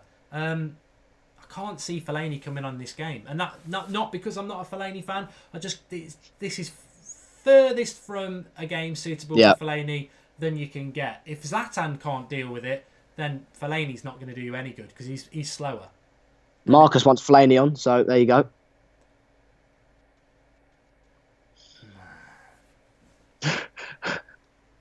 Yeah, Jamie Hegarty says Herrera for Carrick and Martial for Lingard is needed. I'd agree with that. Of course, the scary thing is if we did get another goal, Anderlecht still need only one goal to knock us out. 2-2. We could go 2-1 up. Anderlecht score with the last kick of the game to make it level, and we're out. So we're in a horrible position now because of that goal. Yeah, it's the away goal, isn't it? It is scary. We have used the sub already. Whoever said that in the live comments, of course, we've used one of our subs, so we can only use 2 more. And at the moment, it's extra time as well, isn't it? So you've got to have that in mind. And I'd say I don't know what Anderlecht are doing in terms of their midweek games or anything, but we played Sunday. I know it's Sunday, Thursday, so there is a bit of time in between. But our players over the season would have got more and more tired. So then he has to make substitutions, and we've only got 2 left, so they might be more fresh than us towards like the extra time period.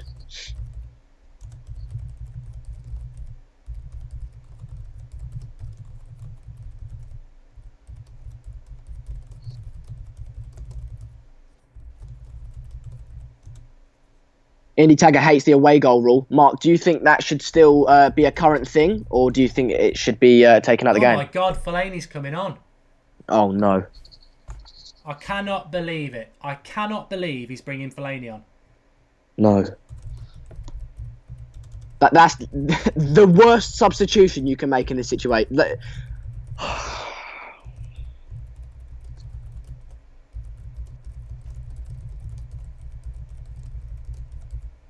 That I'm sure. I'm stunned by that. Absolutely stunned. It makes no sense. I hope it works. I hope again, like being stunned with the team selection against Chelsea. I hope it works, but I cannot for the life of me see what that is all about. And Mad Marcus, you can get the bloody blame. Even if it was a joke, you've set it in motion, because I cannot see how that works against a team that is pressing the life out of us for pace. How do you do that? Why do you do that? Oh, I haven't got an answer for you, Mark. I'm as shocked as you. Unless there's some hint that Zlatan might have an injury. But even so, what a great opportunity that is to bring Rashford up front. I don't get it. I just don't get it. Yeah, wasted sub. Comments are saying. Well, it is a wasted sub, because if you want Rooney on, which is I think some of us would like to have seen Rooney, and we'd certainly like to see Martial, I'm just absolutely stunned by it.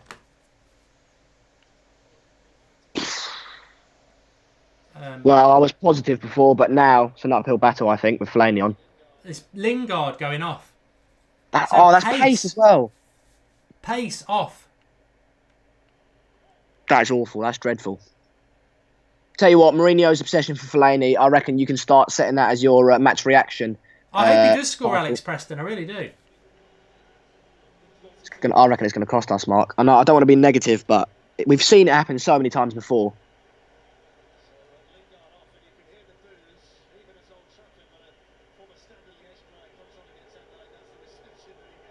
Again, Mark, it's that thing of it's now going to get the Anderlecht crowd up and the players up, because they're booing Fellaini, and it's going to it's just the worst substitution you can make. I think actually there is a method to the madness. I just sort of held off a little bit there, because in defence of Mourinho, what he's actually doing is he's going to pack the midfield with he's going to put Mkhitaryan out on the right, he's going to put Rashford out on the left, and he's going to put Fellaini in the midfield with Carrick, and put Pogba as a sort of a third man field. So we're going to a 4-3-3. Again, I would have put Herrera on. Herrera on. That's where my problem lies. I know you weren't really just making it your point; you were just putting it out there. But that still is not an excuse, because Herrera is a far more dynamic, fast, passionate, skillful player than Fellaini, and it does not make any sense whatsoever. Awful. Comments are not happy with that, apart from Marcus.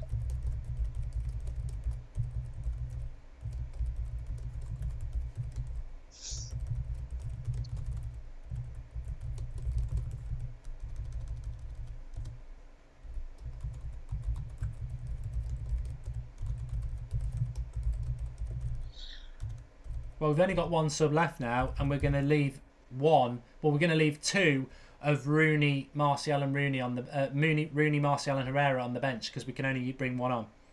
And this could go to extra time as well, Mark. So that means we're going into extra time with one substitution. Yeah. Well, I just hope it works, because United need to win, and this is what Mourinho gets paid the big money for.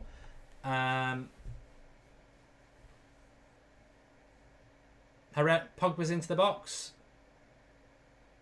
Oh, Rashford.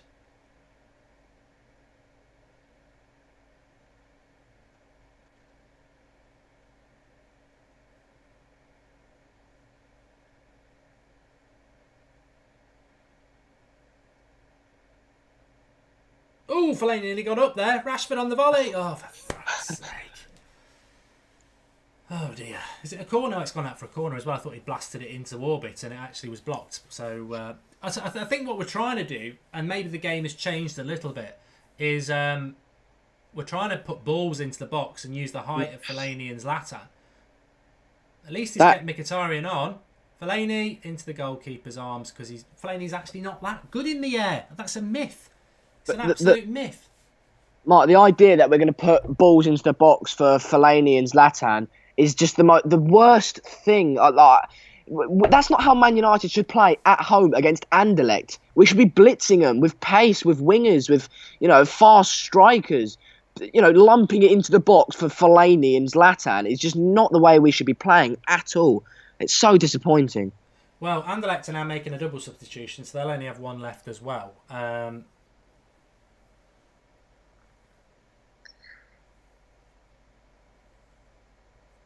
What does this say about Martial's future as well? Yeah. I mean, somebody's there defending Fellaini saying he can head the ball. Obviously, he can head the ball because he's tall. But tell me how many times Fellaini wins headers and scores goals from corners. I know he has done it this season from crosses, but he misses a hell of a lot as well. It's Aaron says, Jose out. Height is not pace. Well, he's been consistent, and to be honest, he's either going to prove us wrong or he's going to be proved wrong himself, isn't he? He continues to use Marouane Fellaini. He wants to build his teams around using Marouane Fellaini, and if he gets it wrong tonight, I think he's going to be in a lot of trouble. So it's a brave move. I hope it works out. I don't want United to go out. None of us do, but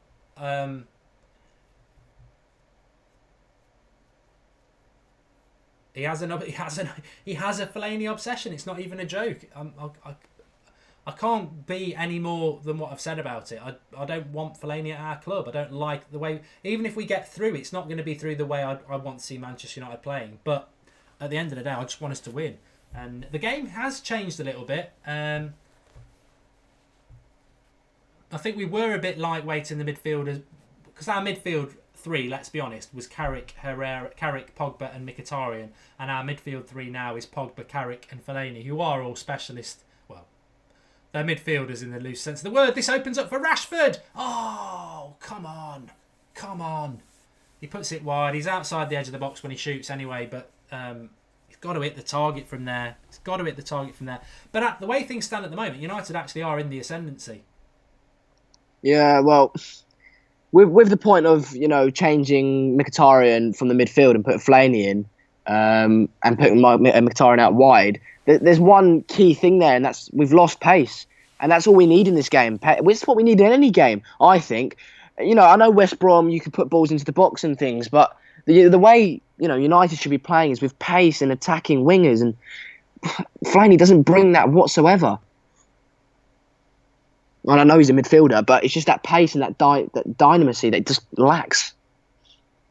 Yeah, I think what he has done, though, is just tried to toughen up the midfield, but Fellaini's bombing on forward a lot, and I don't really understand that. Herrera's a tough one as well, I'd say.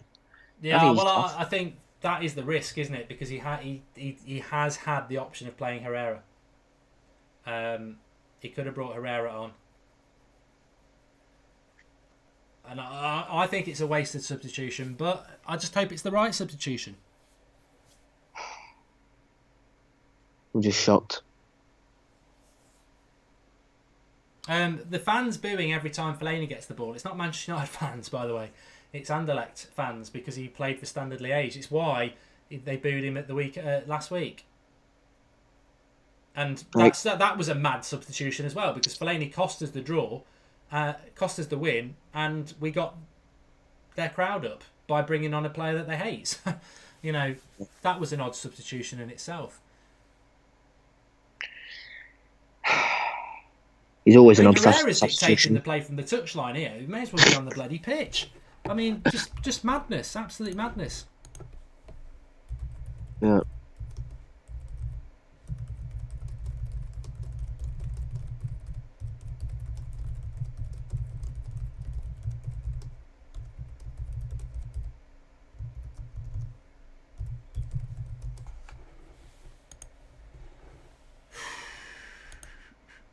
Just deflated.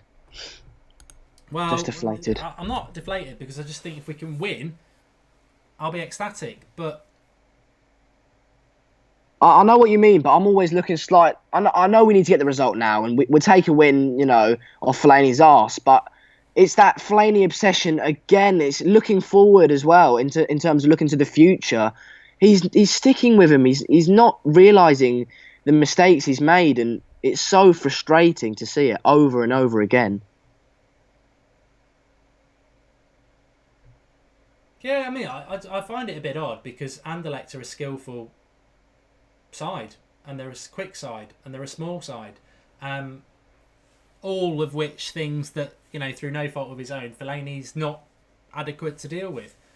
But another thing I would throw out as well is not only has he improved the midfield by bringing a midfielder on, which I felt should have been Herrera, with the loss of Rojo, you lose a bit of height, and Rashford's in! He's going to be on one-on-one! Oh, he's gone wide, he's not going to score. He's blown that, he's got to score. He's got to score. Tried to go around the keeper, he's got to score that. And he knows it.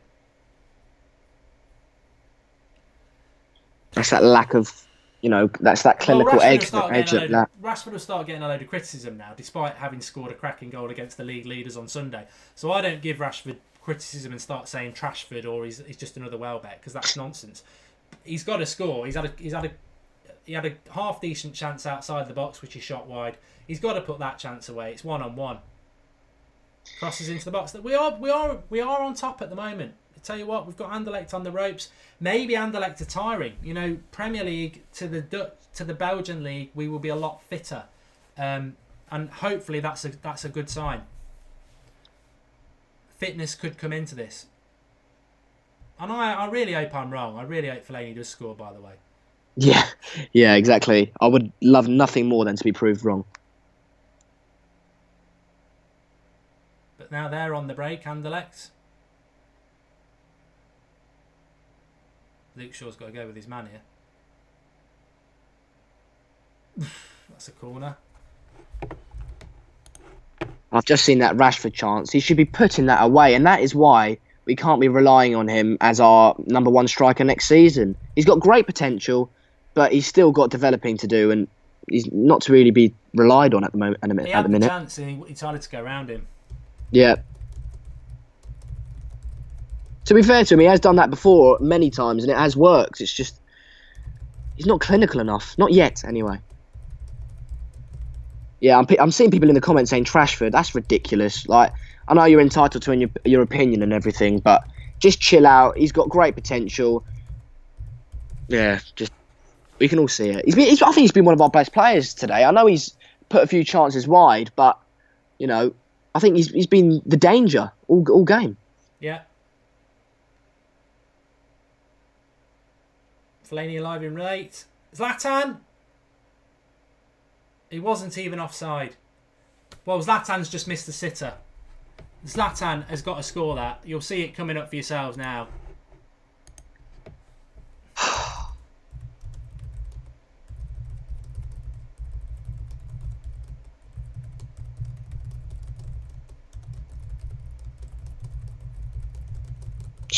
The story of our season, isn't it? Missing chances. Well, it's the story of our season, missing when we need to score. Yeah.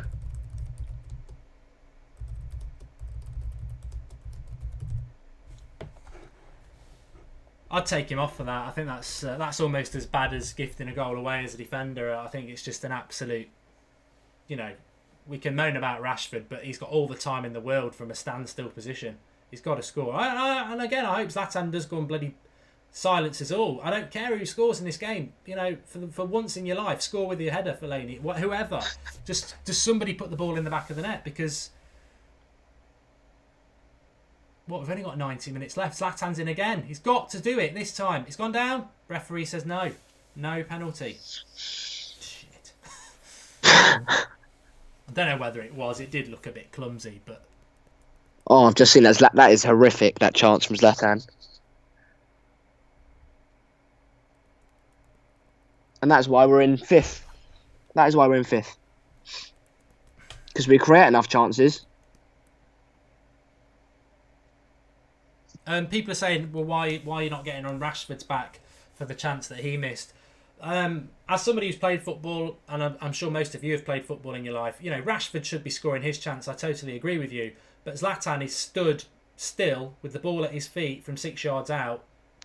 He's not running through. He's not ran 30 yards. He's not got thoughts going through his head. He's got all the time in the world, and he's got to score it. But that's good running by Pogba. This is where Pogba's good. Through the middle, plays it behind Rashford, though. That's a shame. I love it when Pogba does that from the midfield, commits players and runs at them. Yeah, he did it in that game against Southampton, his debut, and we haven't really seen it since. No. He's just dived there. The referee doesn't really want to seem to give us anything at the moment. I don't want to bloody penalty. People are talking about penalty shootouts. God, no. Oh, I don't... Would that be the first watch-along with a penalty shootout? I hope it's not, but yeah, it would be. Yeah, it would be. I think I can't think of any other. There was, I think it was Middlesbrough in the League Cup last year, and we lost. I think, but I don't know if we did a watch along for that. I don't know. I think we only started the watch alongs around March last year, so we probably didn't. Yeah, it was in October, the Middlesbrough game. Well, you know what? Despite Anderlecht being very good in the first half, whatever we've done in the last 20 minutes has worked really, really well. Bring Fellaini on. Well, I don't think it's Fellaini per se. I think it's the formation change. We've steadied the ship in midfield by adding another body in there. Mkhitaryan's quite lightweight as well, you know. Yeah. And he has been, to be fair to him, he has been great in the Europa League, but he hasn't been consistent enough for me. He has been great at times, but I want to see that every game, and he hasn't really done it, in my opinion.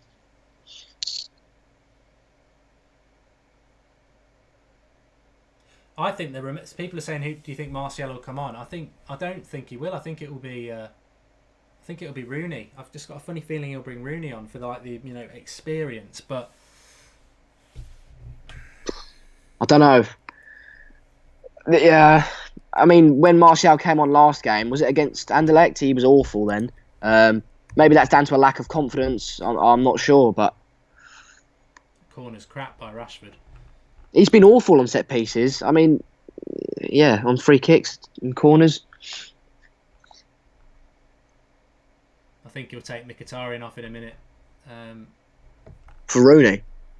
Yeah. It's again another slow player. It's another slow player. I mean, to be honest, there's a tug on Zlatan there. I mean, it's a soft penalty. I think Zlatan makes the most of it, but you put your arm around somebody.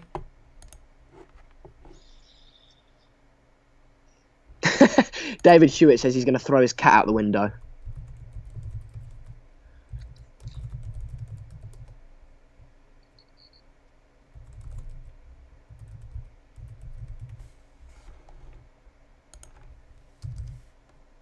Rilo Ken says we miss Mata. Do you think he would have made a difference this game? Oh, I think Mata.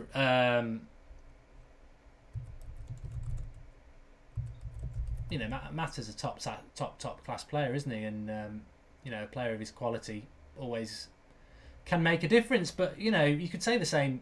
I think Martial in this game could make a difference. Rashford's cross, it's decent, but they clear.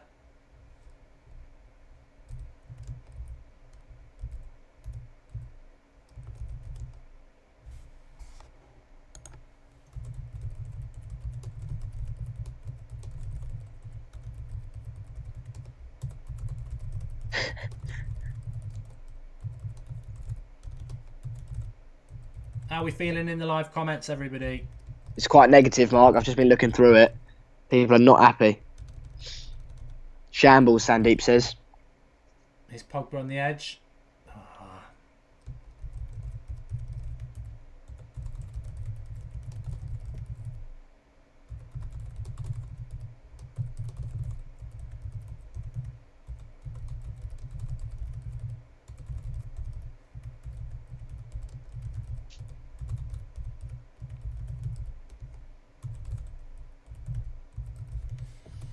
Cross comes in, another corner. He's given a corner. Well, I mean, you know, we've been on top in this half. Just it's nervy time, squeaky bum time now. Yep.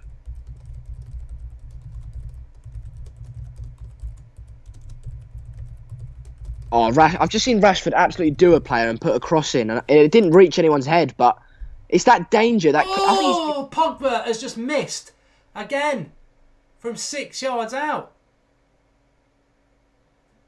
My God, it's harder to miss than score. Unless it's the defender. Please be the defender. Maybe, I think it was off the defender. No, I don't know. I don't know.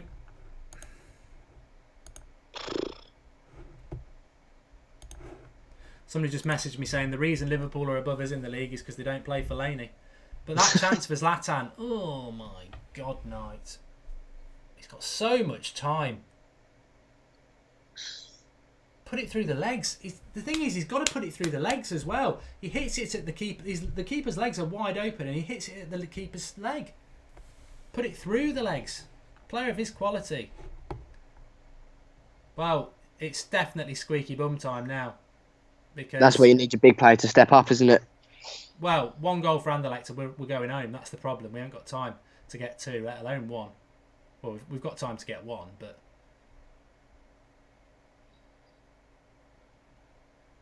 We got 2 in the last 2 minutes in 99. Let's always believe. Oh, I've just seen that chance from Pogba. Cool. Pogba will be getting a bit of stick for that. Yeah.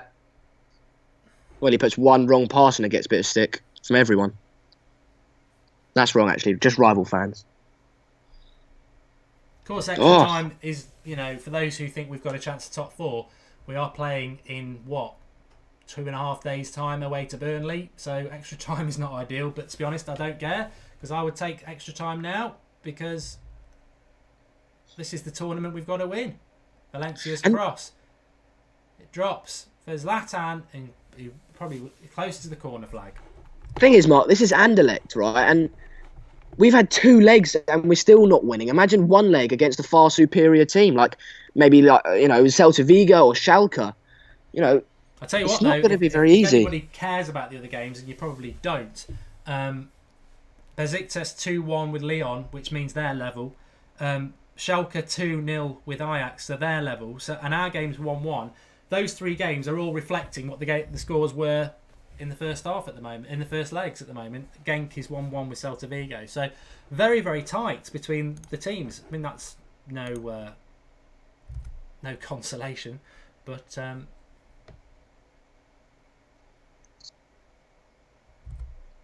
it's just, if we go out of this, I don't know.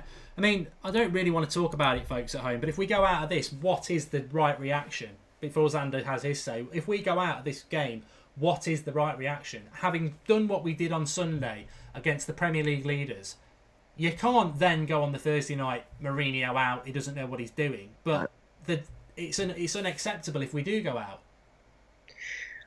I'll agree with you. You know, it's unacceptable if we do go out, but I give Mourinho at least 2 years, and we've seen so much progression over this year in terms of signings, style of play, chances created. I'll back Mourinho 100%, but I'll have my say in terms of it's going to be absolutely, well, if we go out, it's going to be absolutely unacceptable, and I'd be very angry. But back Mourinho. Let's not go Jose out and Trashford and flog Burr, and I've seen all that kind of flop Burr and all that kind of stuff. That's ridiculous. Let's stick behind the play. We can criticise them, but don't go Jose out and all that. That's ridiculous. No, I wouldn't go Jose out either. I just think this man... Oh, again! I was just about to say it, and this is the problem. The problem is, you know, people talk about Fellaini's obsession, but it's the Zlatan obsession. He's just missed another. Well, that's why his conversion rate is something like 11-12% and not up with the greatest.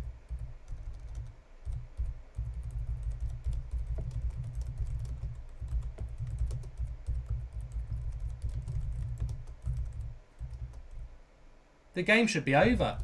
Yeah, it really should be.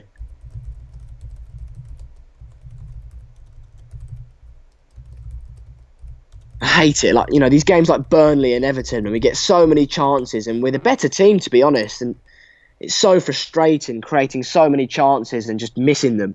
I could score them.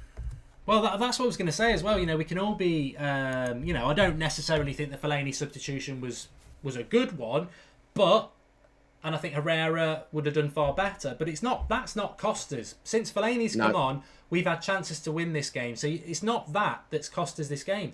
The chances that have cost us this game, the chances, much like you say, like Bournemouth, like Stokes, like Burnley at home, it's Zlatan. He's missed 2 sitters.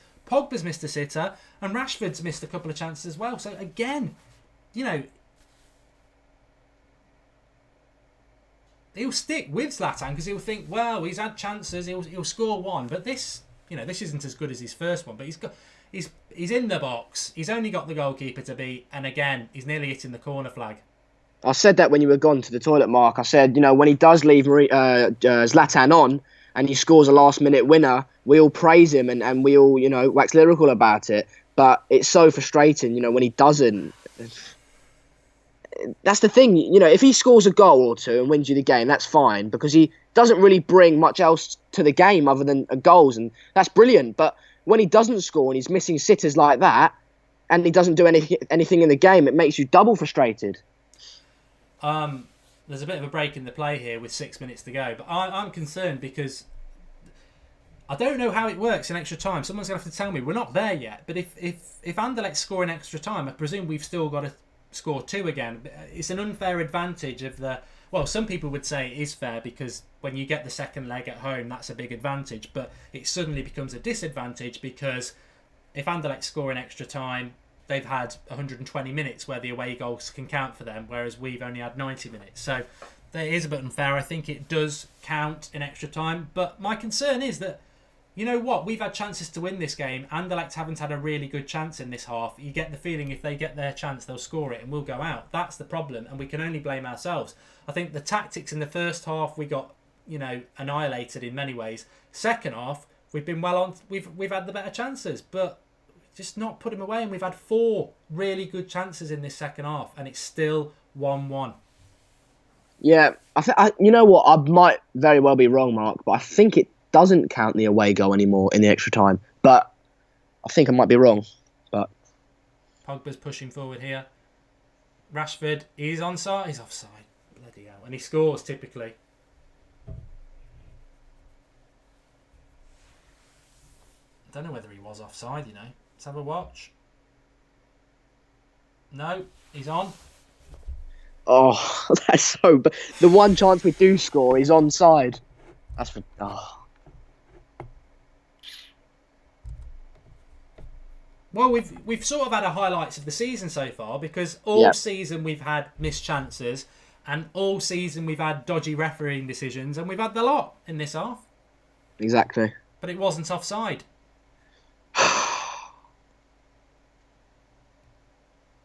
Just because it went in, it doesn't really matter because the keeper didn't even try and save it anyway, but it would have been 1-on-1.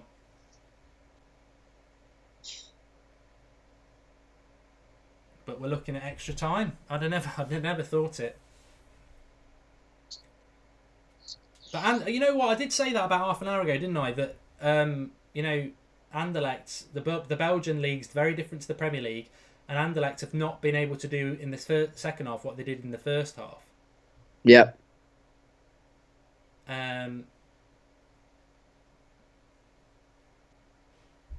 So fitness levels hopefully come into it. Good point from Pratik. If that was Ronaldo, the referee would have played on and let them score. Yeah. Yeah, or Neymar. Yeah. Eric Bay's had a good game. As always. I don't think... Valencia's been okay, but he's had a tough old game tonight. Daley Blin's grown into the role. I was never that disheartened by the Rojo injury. The only disappointing thing was the momentum going. It's a shame the players didn't feel like you because they just seem to lose it ever since the Rojo injury in that first half. And they sorted it out in the second half, but we were doing okay. Yeah, exactly. No, I thought we were brilliant. I thought we got the goal. We looked like we were going to get another one. I was confident, and then that injury comes, and Blinder's a fine replacement. I have full confidence in him. It's just that momentum that we lost, and Anderlecht then go on and score, and then you're shot down. Well, let's not forget last season we finished joint fourth, and we won the FA Cup, and that was with Daley Blind as a left-sided centre back. So yeah, but 2 defensive midfielders as well. Yeah.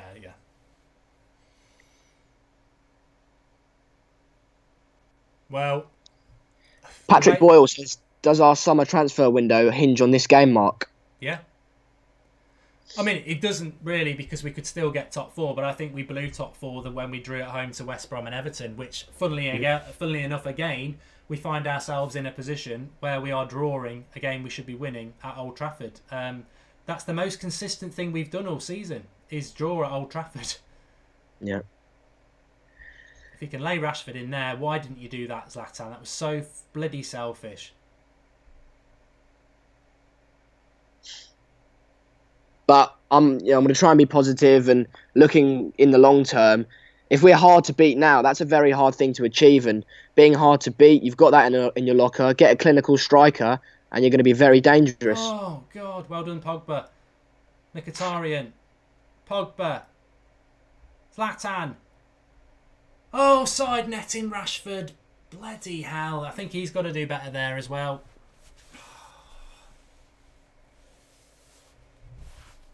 I'll tell you what, I wish somebody could find out about whether the away goal thing counts in extra time. Yeah. We should have had this game dead and buried. Absolutely dead and buried.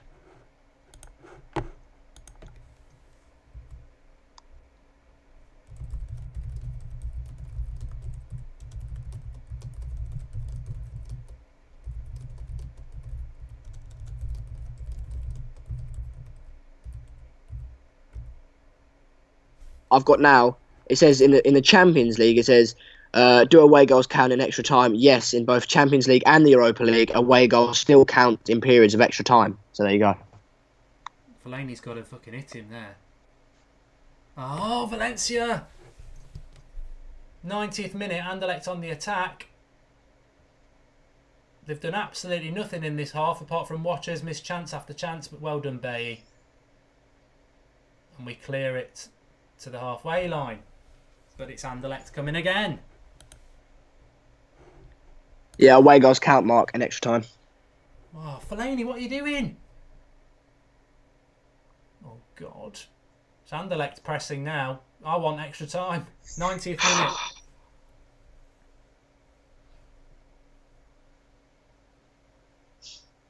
Oh, God. 2 minutes of added time. What'd you do? Did you bring a sub on? I think I wouldn't get too excited about the sub, because the only sub I can see him bringing on is going to be Rooney. I don't think it's going to be the man we want him to bring on. I'd love to see him bring Martial on, but I don't think he's going to do that. Come on, we're on the attack here. There's a minute left. Mkhitaryan, he finds Zlatan. He's in the box.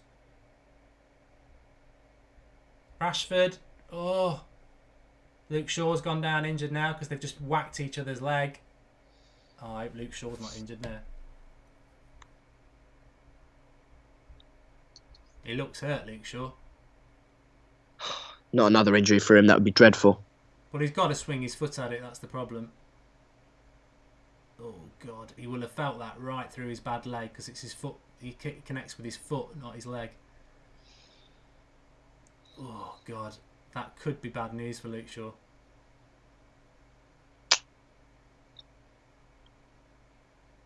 Oh, no. He's up. I think that's going to be it, though. Into extra time. Oh, God. And we played the league leaders on Sunday.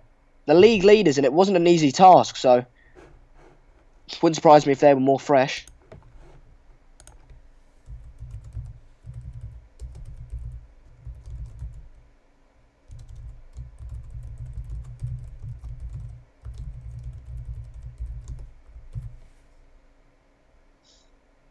Now Zlatan's down. I didn't see that because I was too busy typing something.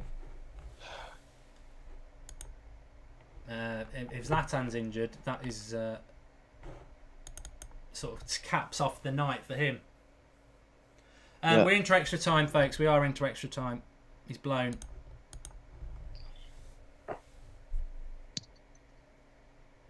And this will have a massive effect on us against Burnley as well, won't it?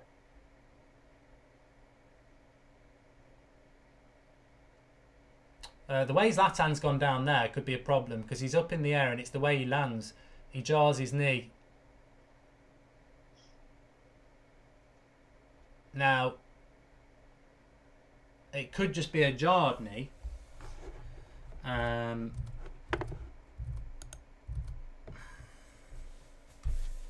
Or it could be something serious. He's in discomfort at the moment. To be honest though, Xander, I must admit, I mean, I've not been impressed with this game. The first half was...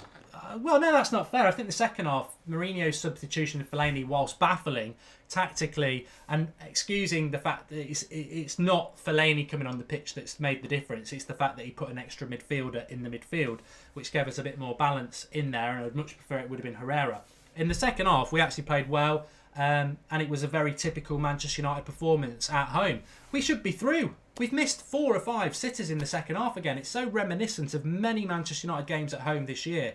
But Anderlecht, just, I'm surprised they didn't have a little bit more of a go themselves, because they did in the first half. They did all the hard work in the first half. 1 goal in that last 10 minutes and we're out. And I'm amazed Anderlecht didn't have a go. The only reason I can think is because it's the Belgian league and this is the Premier League, fitness levels showed.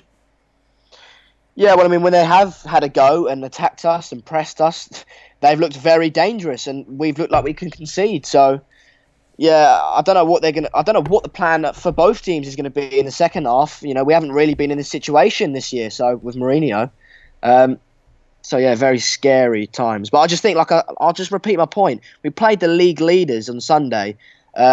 And it was a hard task. You know, we'd have had to do a lot of running. I know it sounds stupid, but it would have been very difficult for us. So it would not surprise me if they're slightly more fresh. But I just got to put in there because there's a lot of comments on there about Zlatan, and I know we're probably downplaying it a little bit. He has hyper-extended his knee. That's what he did. He jumped up in the air, and when he came down, his knee went backwards. But a lot of people are saying he's torn his Achilles and all this, that, and the other. I mean, you're not on the pitch. You don't know that. We don't know that. And he could have just jarred his knee. I've jarred my knee landing badly before. He could have ripped his bloody cruciate ligament. Who knows? But it looks like a jarred knee to me. And if it's a jarred knee, that might not be a major thing. If he's coming off, I would predict it will be Rooney. It should be Martial, but I would predict it will be Rooney. Well, I doubted you with the Chelsea result, so I trust you on this Rooney substitution. But I just think it's so obvious to bring Martial on. I trust Mourinho, hopefully, that will do it. But okay, apparently I've missed a super chat, so thanks for everybody letting me know that, because I don't want to ever miss one of those. If people have contributed, then of course we want to get your shout out done for you. Let's have a look who it was. It was Dracula saying, I've got white hair on this game. Okay. And we've missed any others? Craig McCullough Games earlier says, I reckon Rowo will have another banana and be alright. Unfortunately, we didn't get the banana out in there in time. We're back. Oh, God. Who'd have thought extra time? I never would have predicted extra time. In fact, as far as our bet went tonight, it's been a shambles. I said Manchester United would be winning at half-time and at full-time. We've done neither. But who'd have predicted that? Zlatan is finished. He's going off the stretcher as well. Well, maybe a blessing in disguise. I think he might turn it down. No, he's not going on the stretcher. People are saying Martial's coming on.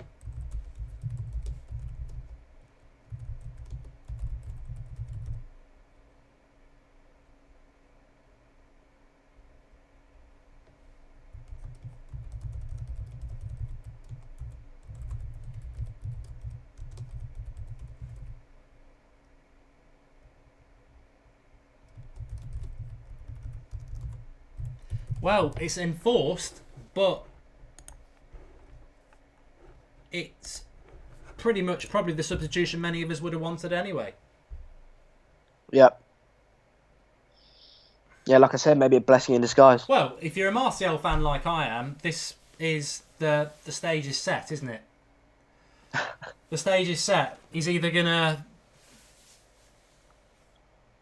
force his way back into Mourinho's plans and be the player that we know he is, the match winner, or somebody else will be. But we've got half an hour.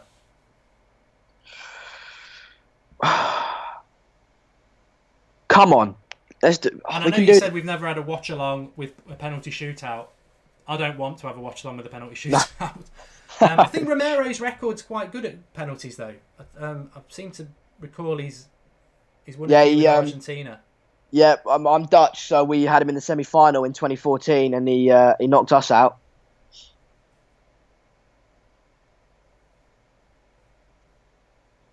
Well, I've got Luke Shaw and Anthony Martial down the left. Probably something we've wanted to have for a very long time. We've got it. Half an hour of football to get a goal.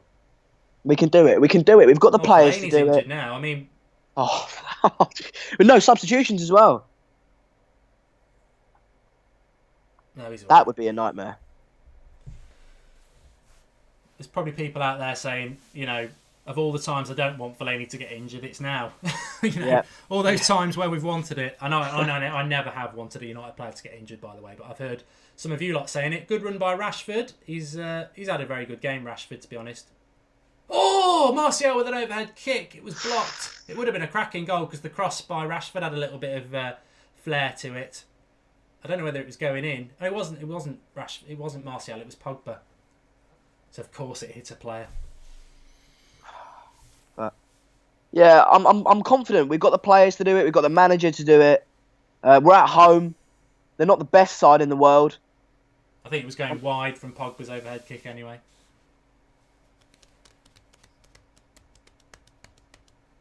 I think I'm more confident going into this extra time than I was at half time because I think the second half we just missed chances. To be fair, Carrick, 35-year-old, playing 120 minutes, that's going to be difficult for him. Yeah, he won't play again this season. Vicky, from distance to the keeper. It's all United, though. It's all United. Well, it has been for that second half. We haven't got any more substitutions. People are on about Herrera. We haven't got any more substitutions. Timer is gone wrong, hasn't it? Let me sort that out. We're into new territory, you see. Never had this before. What are we? We're only 3. We're coming up for 3 minutes. There's a super chat, Mark, when you're ready.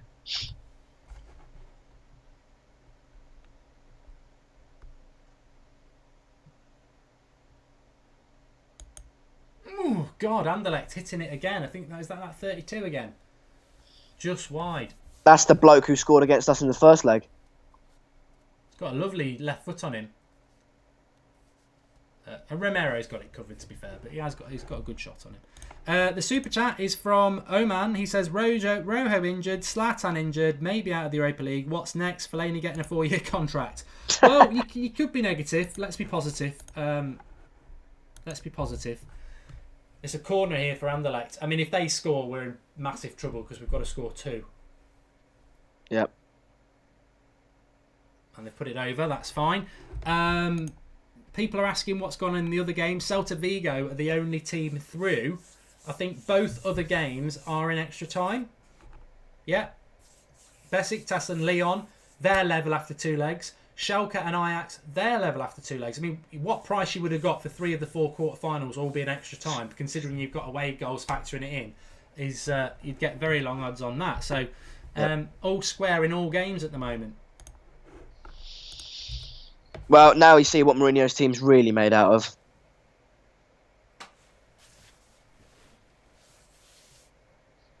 Pogba coming forward here. He's going to needs to put a cross in, really, when Fellaini's made the run into the box.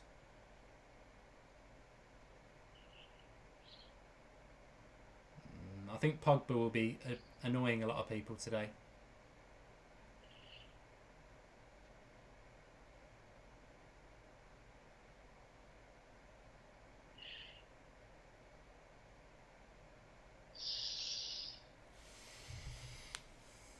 Just tense now, isn't it?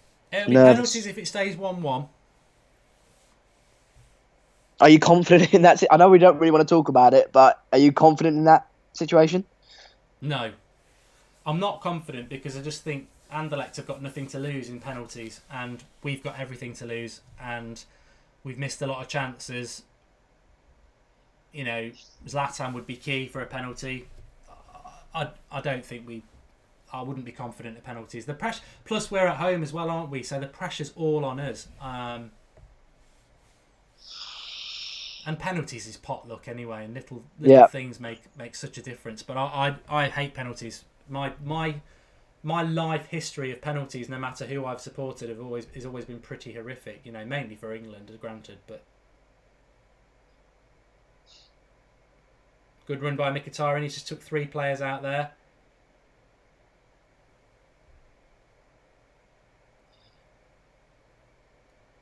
It was a good run by Mickey, that was. But we should be confident, I think, in this extra time. We're Man United. We're at home. If we could just get a goal, Anderlecht would have to come at us and we could hit them on the break. But then if they come at us, every time they've come at us, they've looked dangerous. And if they, get a goal, we're going home.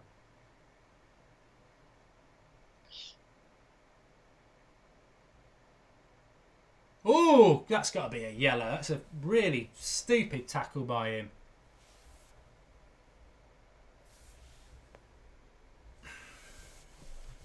I think Rashford's probably been my man of the match. I know he's missed a couple of chances, but he has been fantastic. I'd agree with that. He's been so dangerous. Everything's come through him.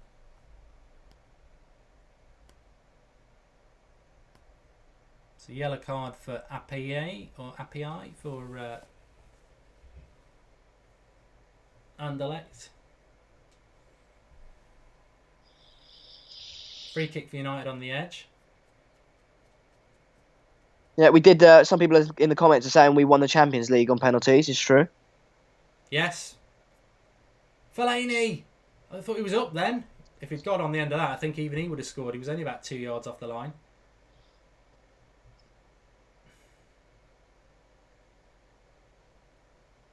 Anderlecht have offered very little though. I mean, we've won the ball back very well on every time they've tried to come at us.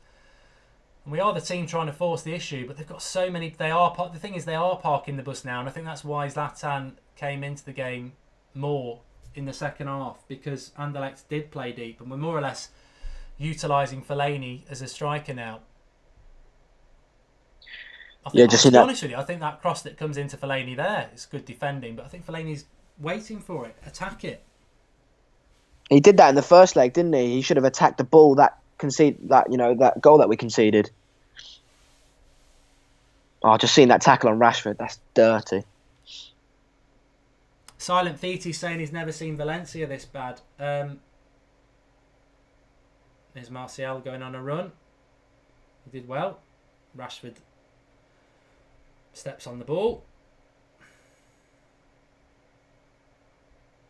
And now Anderlecht are on the attack.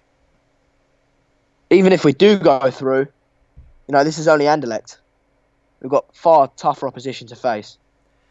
Yeah, but, we beat Chelsea, didn't we, at the weekend? I just think United struggle against the so-called lesser teams.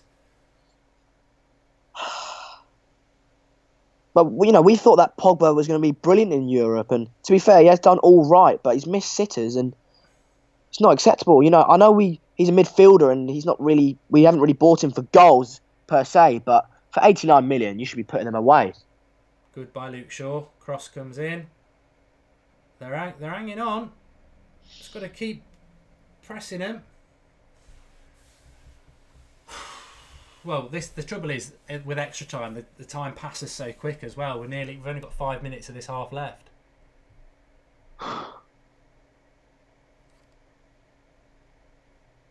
Who thought in September that we'd be so scared to go out of Europa League? Woodka says, can't we have a live stream that actually shows the game? No, it's illegal. Otherwise we would. If we had millions of pounds to, pay for Champions League and Europa League rights, then of course we'd show it. But that's not how it works. Corner for United. Cleared. Carrick. Anderlecht on the break. No, they're not. Luke Shaw's done well. There's a ball to Martial there. Rashford. Throw in. I mean, Rashford's been fantastic in this game. I know he's missed the chances, but... Yeah, I'd agree with that. Would you say he's your man of the match so far? Yeah.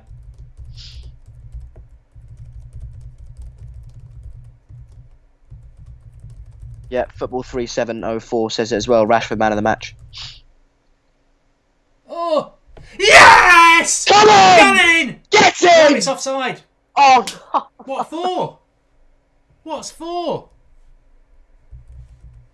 Is it offside? Is it definitely offside? Foul by Fellaini. Fellaini gets up on his man, and they've said it's a foul, which is the problem with Fellaini. Is he throwing an elbow? No, he's just jumping all over him.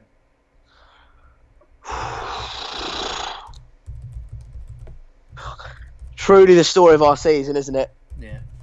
Disallowed goals, dodgy referee decisions, missed chances.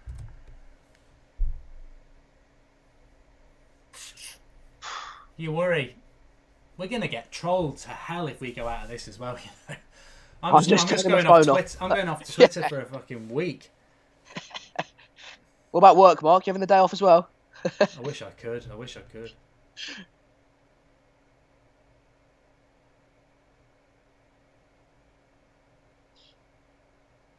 I'm still confident. We've still got the players to do it. We've got quality in the side. Got to believe.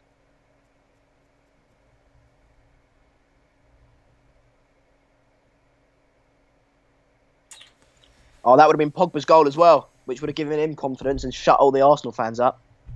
Well, to be fair to Pogba, he couldn't have missed. It was. No, you say that though, Mark. Like, we've had many chances that we would have said that as well.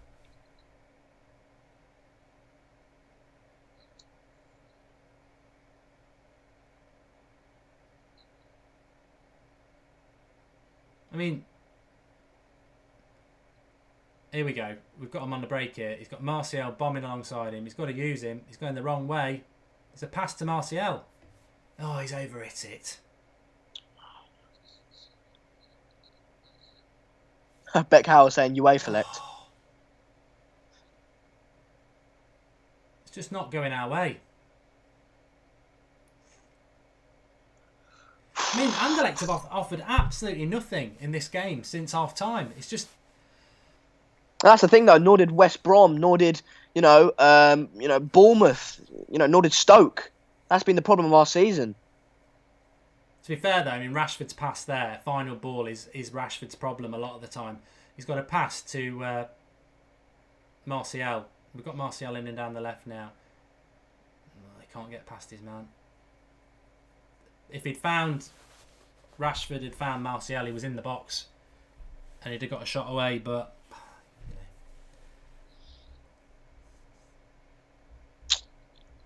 I don't want a penalty. I've always hated penalties. I don't like penalties. It's not really fair on either team, is it? No. The MLS used to do it, wasn't it like a one-on-one? I think they did like a one-on-one, beat the keeper kind of situation for penalties. They are strange Americans, aren't they? No offence. Well, we've got a minute left until... Oh, that's a good... Oh, why don't you leave it? He should have had a shout from Pogba there, from Martial. And he's free. Tiredness steps in. I don't fancy us on penalties. I know that sounds really negative, but I just think when you're Anderlecht and you've done next to nothing since half time of the full 90 minutes, there's a chance now though. Oh, he spilt it. Romero, thank God he got up. It was a long shot from Tillemans and he spilt it. There was a striker bearing in, but Romero got up and grabbed it, which was good. We're just about...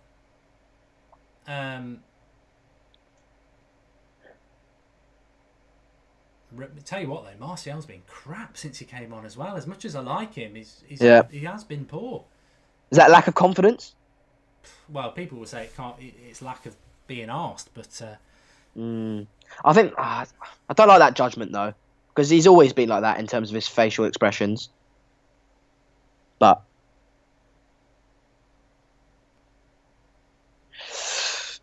somebody just saying there, lack of the only positive in the game has been Luke Shaw's performance. I think he's grown into the game better, for sure. But Jesus, I'm just terrified of penalties, to be honest. I think in the other games,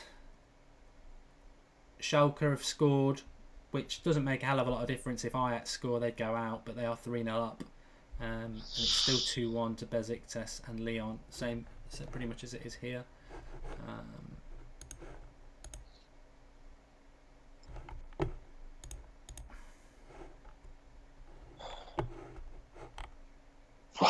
so nervous.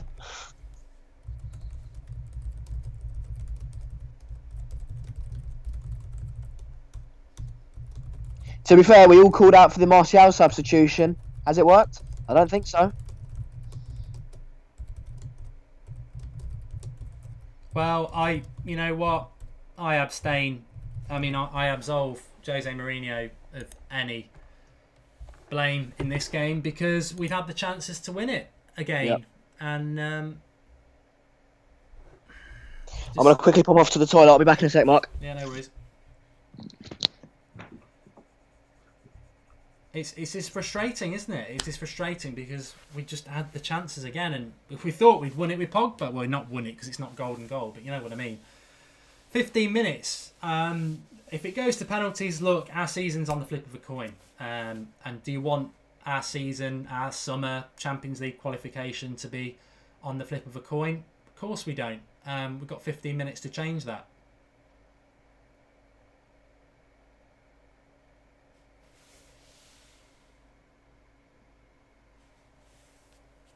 If we lose this, delete the watch-along. Why would we do that? You can't delete history, unfortunately.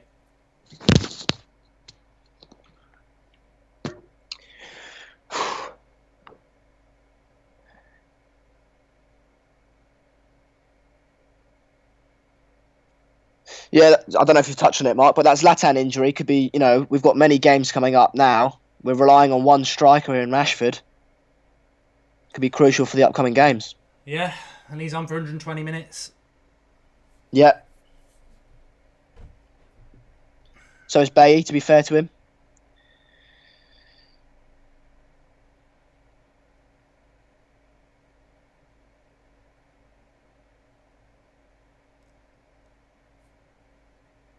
Yes! That is a goal! Marcus Rashford, get in! Fellaini heads it down. Rashford tucks it to the left. Get in! Whoa! Come on! Come on! Yes! Marcus Rashford! We're not done yet. Let's not get overexcited. We're not done yet. We've put the ball in the back of the net, and the man of the match has put the ball in the back of the net. We've now got to stop them putting the ball in the back of the net. But we're there, and I'm so pleased he's done it. He's run himself ragged. Blind whacks it up. Fellaini, the threat, knocks it down towards Rashford. It gets a bit of a deflection. His shot's probably not going in. Not a massive deflection, but enough of a deflection to put it out the keeper's reach. It's in the back of the net. Come on! Come on! Rashford as well. I've said it. You've said it. Everyone's agreed. He's been man of the match. He deserves it. Brilliant. I haven't seen it yet, but I'm just ecstatic. Well, we just wanted to put the ball in the back of the net. Now Anderlecht are going to come at us. Now is when we use the pace on the break. Yeah. Come on! To be honest, there's relief, but now I'm still nervous because it's like a goal for Anderlecht and it's still game on. Let's get it won, lads. Oh, I've just seen the goal. That is a quality. You know that little Cruyff turn that he does, or that little flick behind his standing leg? That is so good from him. He's been fantastic. The lad has been fantastic. Quality. Brilliant. No more Trashfords anymore.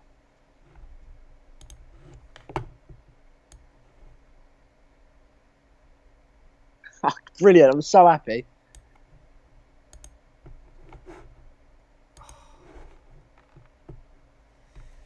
Took a deflection, to be fair. It did. I think the keeper might have got his hand on it if it had hit Yeah. it clean, but To be fair, we deserved it. We deserved it. we do deserve to be 2-1 in front. But straight away, there's a Anderlecht to come on the attack now, and let's not forget 1 goal for Anderlecht, and it finishes 2-2, and we're out. So it's not over. Fellaini with the clearance. How important has Fellaini actually become? Because losing Zlatan, we'd lose all height up front, and Fellaini with the assist.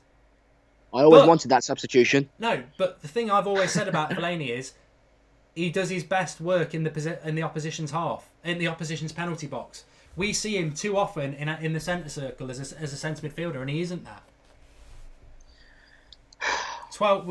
We've now got a different problem. We've now got over 10 minutes of absolute pain, unless we can get a third. Oh. I need to put the timer on for everybody as well. I'm just slowly losing track. But here's Martial on the break. He's done well. Mkhitaryan, just finish it, Pogba. Oh, put it across the face of the goal. He's been disappointing today. It's just going to open up more and more now. What would you think about Pogba's performance today, Mark? I think Pogba's performance has been very reminiscent of his season, but he's got to blast that more across the face of the goal. To be fair, exactly like his season, we've had hints of brilliance in that assist or that kind of pre-assist, and very other average performances. The timer's on. We're 5 minutes into this second 15 minutes of extra time. Katie Graham can't bear it. I'm with you, Katie. I mean,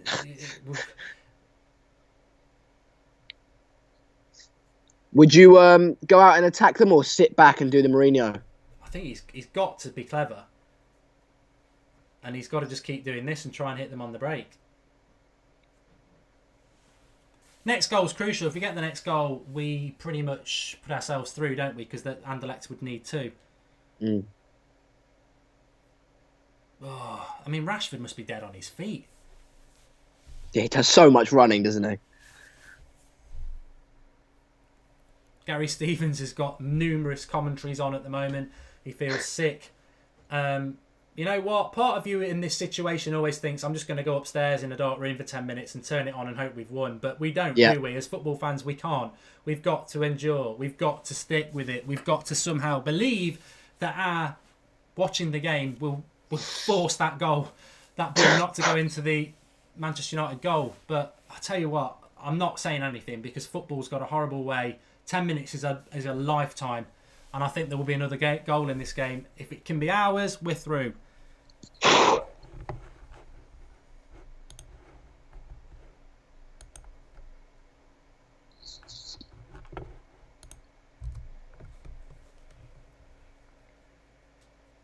That is a massive underlying problem, though, isn't it, with putting the chances away? The clock is going to go slow now as well. Yeah, exactly. It will now start to feel like an hour. But Anderlecht have done nothing in this game. Nothing in this game. 2-1 flatters them. Fellaini into the box. Dive, mate. Do something. Yeah, Rashford looks absolutely dead on his feet. It's a corner to United. I think, Fellaini's done well. I've got to say, since Fellaini's gone up front, he's been a threat. I mean, he set Pogba up and they said it was a foul, didn't they? He set Blind up in a much similar... and sorry, not Blind, Rashford up in another way. So, Fellaini in the opposition's box is a problem. Yeah, that we can all agree on that, and we've never kind of disagreed with that. It's just the fact that he brought him on in the midfield instead of Ander Herrera, and that's why we had such a massive problem with it. Somebody's just said Liam Chambers should be blocked. I'm only joking, don't block him really, but he just said I kind of wanted penalties. If you're a neutral, I understand that you might have wanted penalties. If you're a United fan, you cannot want penalties. our season depends on Champions League. Well, it doesn't. Obviously, we didn't have Champions League this year, but if we want to progress, we need to get Champions League football. Well done, Martial. He's just bought a free kick.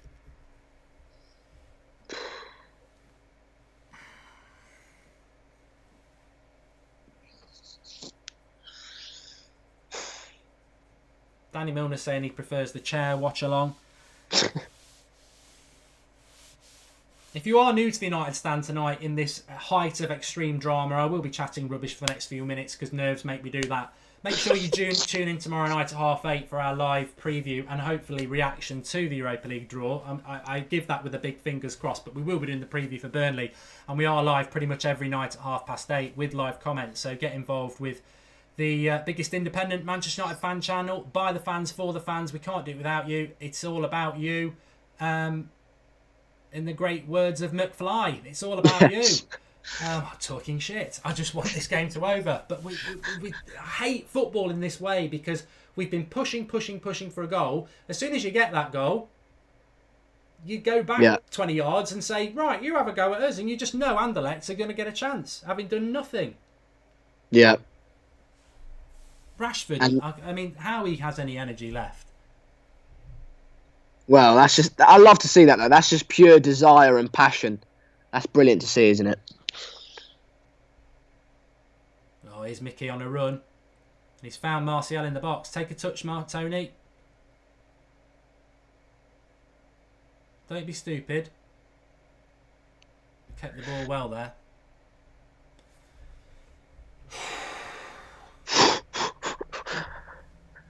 It's not good for your health as well. You know what? If we go out, we go out because we deserve to go out. But if we go out now, it's an injustice because we battered them. We've just not put enough balls in the back of the net. And they've done sod all. And if they were somehow to get a goal now, I think it would be hard to deal with unless you were a rival. But you just feel that there's going to be a chance for Anderlecht because we are right in our own box and they are going to chuck everybody forward. And one goal will do it.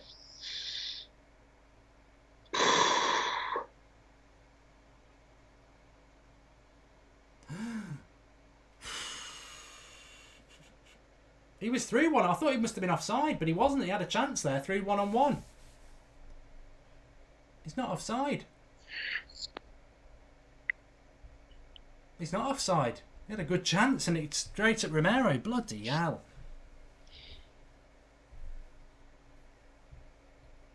Jake's saying we can do this. We can do it, but that was a bloody golden chance for Anderlecht. I'm confident, though. I'm confident. I'll say it.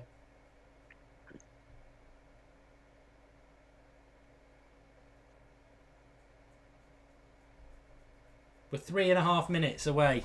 3.5 minutes away. I'm just gonna have to look at Twitter while this is going on. I'm just nerves.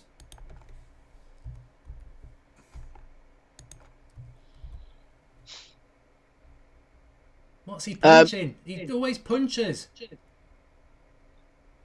To be fair, Tielemans is disappointed. They're all over us now. Oh, I can't. It's like, this is horrible. Don't punch it. It's a free kick. What, for them? No, for us. Alright.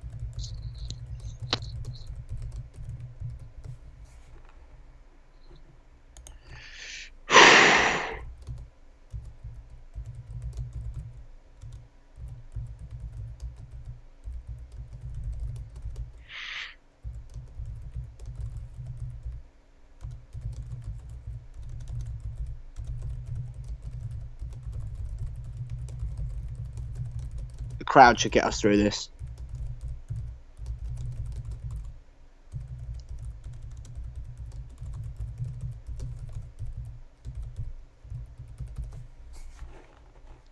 Besiktas Lyon 2-1. Schalke Ajax 3-1 Schalke.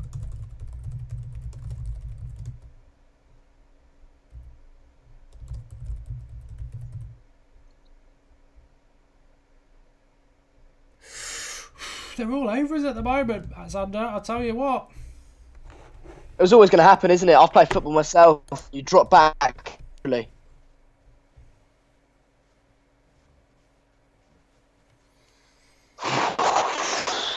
Still a minute and a half. There won't be a lot. Just keep hold of the ball. Push to the corner. Let Martial take it. What's he doing? Go for the corner. Don't be an idiot. He's offside. He's offside. Martial's just scored, but it was offside. There's still a minute. How is there still a minute and a half left? There was a minute and a half left before that move even started. Oh, God. It goes so slowly.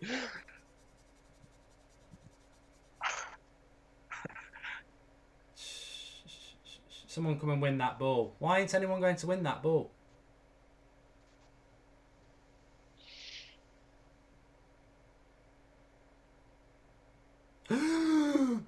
What?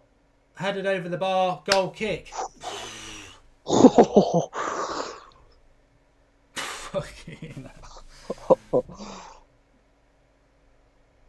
It makes, if we win, it makes the win so much better, though. Oh, I don't care whether that's a corner or not. He's not giving a corner. It's a goal kick to Manchester United. Deal with it. Where's the gif? Deal with it. Somebody will gif that now. Deal with it. I can't sit still. 30 seconds left. I think this is it. There is never any time after for extra time added on. So unless they're going to score in like 15 seconds, which they probably bloody will now. Bailly wins the header. He should be blowing.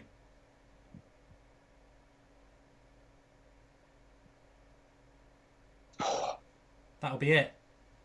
Yes! Yes! Is it? That is it. We're in the semi-finals. Come on. All the trolls been waiting to give us some. We got there in the end. We've got there in the end. Oh, our season hangs on. Our season carries on. I really do think that result is absolutely bloody huge. Not that we're going to win the Europa League because we've got bigger battles to come and there are issues, but I really feel if we'd have lost that game today, our finished season's done. To get top four, I believe is very difficult, but we're still in there. We're still in there, Xander, and give us your thoughts. Well, you know, a very tense game, and just the fact that we've won playing not badly, not brilliantly, but not badly either. We've grinded out a result in Europe. It's absolutely fantastic. I think we can take massive confidence from this now. Martial, he's grown in the game. I think Luke Shaw, again, grown in the game. The injuries are a worry. You know, Zlatan and Rojo, they are worries. These people have played 120 minutes, and now to go and play on Sunday against Burnley will be a tough ask. But massive confidence, brilliant result. Semi-finals of the Europa Leagues, bring it on. And if you don't think that football isn't the greatest sport in the world and Manchester United aren't the greatest club in the world, they put you through the ringer, both football and Manchester United. And if you think it was never in doubt, Schalke get themselves back 2-0 into extra time. They go 3-0 into extra time. Ajax get one goal. That one goal, if it stays like that with 1 minute left, they'll lose the tie 3-1 Ajax, but they will win because they got the away goal and they won the first leg 2-0. So Schalke completely do the job, and then Ajax score in extra time, and it looks like it will be Ajax, Celta Vigo, and Besiktas and Lyon is still 2-1. Looks like that is going to penalties if you want to go and switch and watch that. But Manchester United are through. Lots to discuss, lots to digest over the next few days, and I'll do my match reaction in a moment. But folks, I don't give a damn. In summary, we're through, and we're through. We should have been through in normal time, but we are through. Justice was done. You end up with where you end up. Thank you. Absolutely brilliant. Xander, final thoughts? Just absolutely ecstatic with the result. Massive confidence to take from this now and go and progress in the league and in Europa League. I think Champions League is on our side now, but we'll have to wait and see. Yes. Well, thanks very much for coming on, Xander. Thanks to everybody who's been with us. It's been a bloody long night, but at the end of the day, at the end of the night, we've got the result that we wanted to get, and that is a Manchester United win, of course. I am going to do my match reaction. I've held back on some things, obviously, And my match reaction, if you just click the United Stand logo, it will take you through to the homepage and you'll see Manchester United 2 and Anderlecht 1 after extra time. Rashford goal wins it, and I will literally be over there in about 60 seconds after this has finished. But you know what? This is what football's about, and maybe, just maybe, this is what Jose Mourinho's all about as well. You know, previous managers, would we have had that to come through? And also, I'll save it for the match reaction about man of the matches and stuff like that. But what an absolute, what a game, what a way to do it. And thoroughly enjoyed everybody who's got involved. I hope you subscribe to the channel if you're new and get involved with the United Stand, because hopefully we've got more European nights like that this season still to come. Thanks for coming on, Xander. Where can you find you on Twitter? My Twitter is Sander_Seegers7. Thanks for coming on. Thanks everybody for watching. I'm going to be over on the match reaction in about 60 seconds time. I'm going to end this and I'll see you over there in a moment. Thanks for watching, and I'll speak to you in about 60 seconds time.